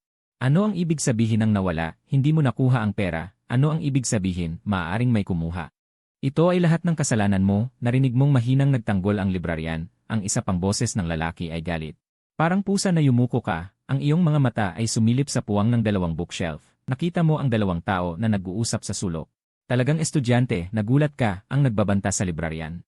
Ay isang estudyante rin ng paaralan, at ang taong ito ay isang napakapositibong tauhan, ang campus heartthrob at honor student. Si Guming Suan, ang taong ito ay kinatawan ng mga estudyante, maganda ang kanyang mukha. Magaling sa pag-aaral, may magandang asal, tila may koneksyon ang kanyang pamilya. Hindi inaasahan na ganito ang kanyang mukha ngayon, naisip mo, bakit natatakot ang librarian sa kanya? Pakiramdam mo ay nakarinig ka ng malaking chismis, nagtago ka sa likod ng bookshelf, at matyagang nakinig, pagkatapos ng mahabang panahon ay may naunawaan ka. Hindi inaasahan, ang 5,000 yuan ay galing sa panloloko, si Guming Suan ay nangaapi ng isang estudyante na medyo mayaman, pinilit na magbigay ng 5,000 yuan, at ayon sa tono ng kanilang usapan. Tila hindi ito unang beses na ganito, bakit inilagay ang pera sa ilalim ng bangko, dahil si Guming Suan ay nagtatago sa likod ng lahat ng ito. Hindi ba siya ang paborito ng langit, napakaganda ng kanyang personal na imahe, kaya hindi ito dapat malantad. Kahit na siya ay nang blackmail ng iba, nang extort ng pera, o kumuha ng pera, hindi niya mismo ginawa. Parang ang utos ng blackmail ay siya ang nag-utos. Ang administrator na ito ang tumawag. Inilagay ng biktima ang pera sa madilim na lugar, at siya naman ang nag-utos sa administrator na kunin ito. Sa buong proseso, kayang lumikha ng pagkukunwari na wala siyang kinalaman. Tandaan mo na hindi mahirap ang kalagayan ng pamilya ni Guming Suan. Bakit siya mang-blackmail? Siguro ang totoong layunin ay hindi pera, kundi ang pagtangkilik sa ganitong pakiramdam. Sa oras na yon, inaapi ni Guming Suan ang administrator. Bagamat nasa hustong gulang ang administrator, pinapaamo niya ito. Hindi man lang lumaban. Lumuhod ka, galit na sabi ni Guming Suan. Mahina ang paglaban ng administrator. Nang marinig ito, tiningnan mo muli sa pagitan ng mga estante ng libro. Ang administrator ay tatawagin niyang Xiaolan. Ang kagandahan niya ay 6.5 puntos. Huwag mong maliitin ang 6.5 puntos. Sa ganitong itsura, kung mas maingat ang pananamit at ilaw at buksan ang filter. Mag-stream siya, maraming manonood. Pero para sa'yo, mababa pa rin ang puntos na ito. Simula nang makasama sina Chang Fangyu at Liu Mingyuan, tumaas na ang iyong threshold. Mayroon ka ngayong pamantayan, mula ngayon, kung may mas malala pa kina Chang Fangyu at Liu Mingyuan, hindi mo sila gagalawin. Tahimik mong kinuha ang iyong telepono, iniisip kung dapat mong i-record ang ebidensya, nang marinig mong malakas na nagsalita si Yang Xiaolan. Lumayo ka. Malakas niyang itinulak si Guming Xuan. Nagalit agad si Guming Xuan. Naglakas loob ka na ba? Isang sampal. Parang mag-aaway na sila. At tiyak na hindi makakalaban ni Yang Xiaolan si Guming Xuan. Dahan-dahan mong kinuha ang isang libro at malakas na inihagis sa kabilang direksyon ng library. Isang malakas na lagpot, tumama ang libro sa estante. Ang tunog ay napakalakas sa tahimik na library. Natakot si Guming Xuan at nanghina. Nag-aalangan siyang tumingin sa paligid. Kung may tao sa library ngayon, masama ito para sa kanya. Babagsak ang perpektong maskara ng kanyang pagkatao. Sino kaya? Sigaw niya. Biglang may narinig na mabilis na yabag sa isang lugar, na labis na ikinatakot ni Guming Xuan. Agad na sumugod si Guming Xuan sa sunod-sunod na estante, hinanap kung nasaan ang taong iyon. Pero wala siyang nakita kahit isang anino. Naisip ni Guming Xuan na tapos na siya, galit na naghanap kahit saan. Kahit anong halaga, gusto niyang mahanap ang taong iyon. Pero sa totoo, nasa ilalim ka na ng gusali ng inyong paaralan. Pagkatapon mo ng unang libro, lumabas ka na. Papunta ka na sana sa taas nang biglang may narinig kang galit na sigaw sa'yo. Tumingin ka. Nakita mo si Chang Fangyu na nakatayo sa ikatlong palapag. Nakahawak siya sa rehas, ang kanyang malalaking suso ay nanginginig. Galit na nakatingin sa'yo. Si Chang Fangyu ay naglalakad lamang, nang bigla niyang makita ang isang estudyante sa bakuran sa oras ng klase. Bulong niya kung saang klase ito, pero parang pamilyar ang tao. Tiningnan niyang mabuti. Galit na galit siya. Naisip mong napakaswerteng hindi, pero dahil nakita ka na, wala kang magagawa. Kaya umiti ka ng maliwanag at kumaway kay Chang Fangyu. Itinuro ka ni Chang Fangyu, pumunta ka sa opisina ko. Pagkatapos sabihin ito, naramdaman niyang may mali. Biglang naisip ni Chang Fangyu na hindi maganda. Kung papasok ka talaga sa opisina, walang makakasiguro kung ano ang mangyayari.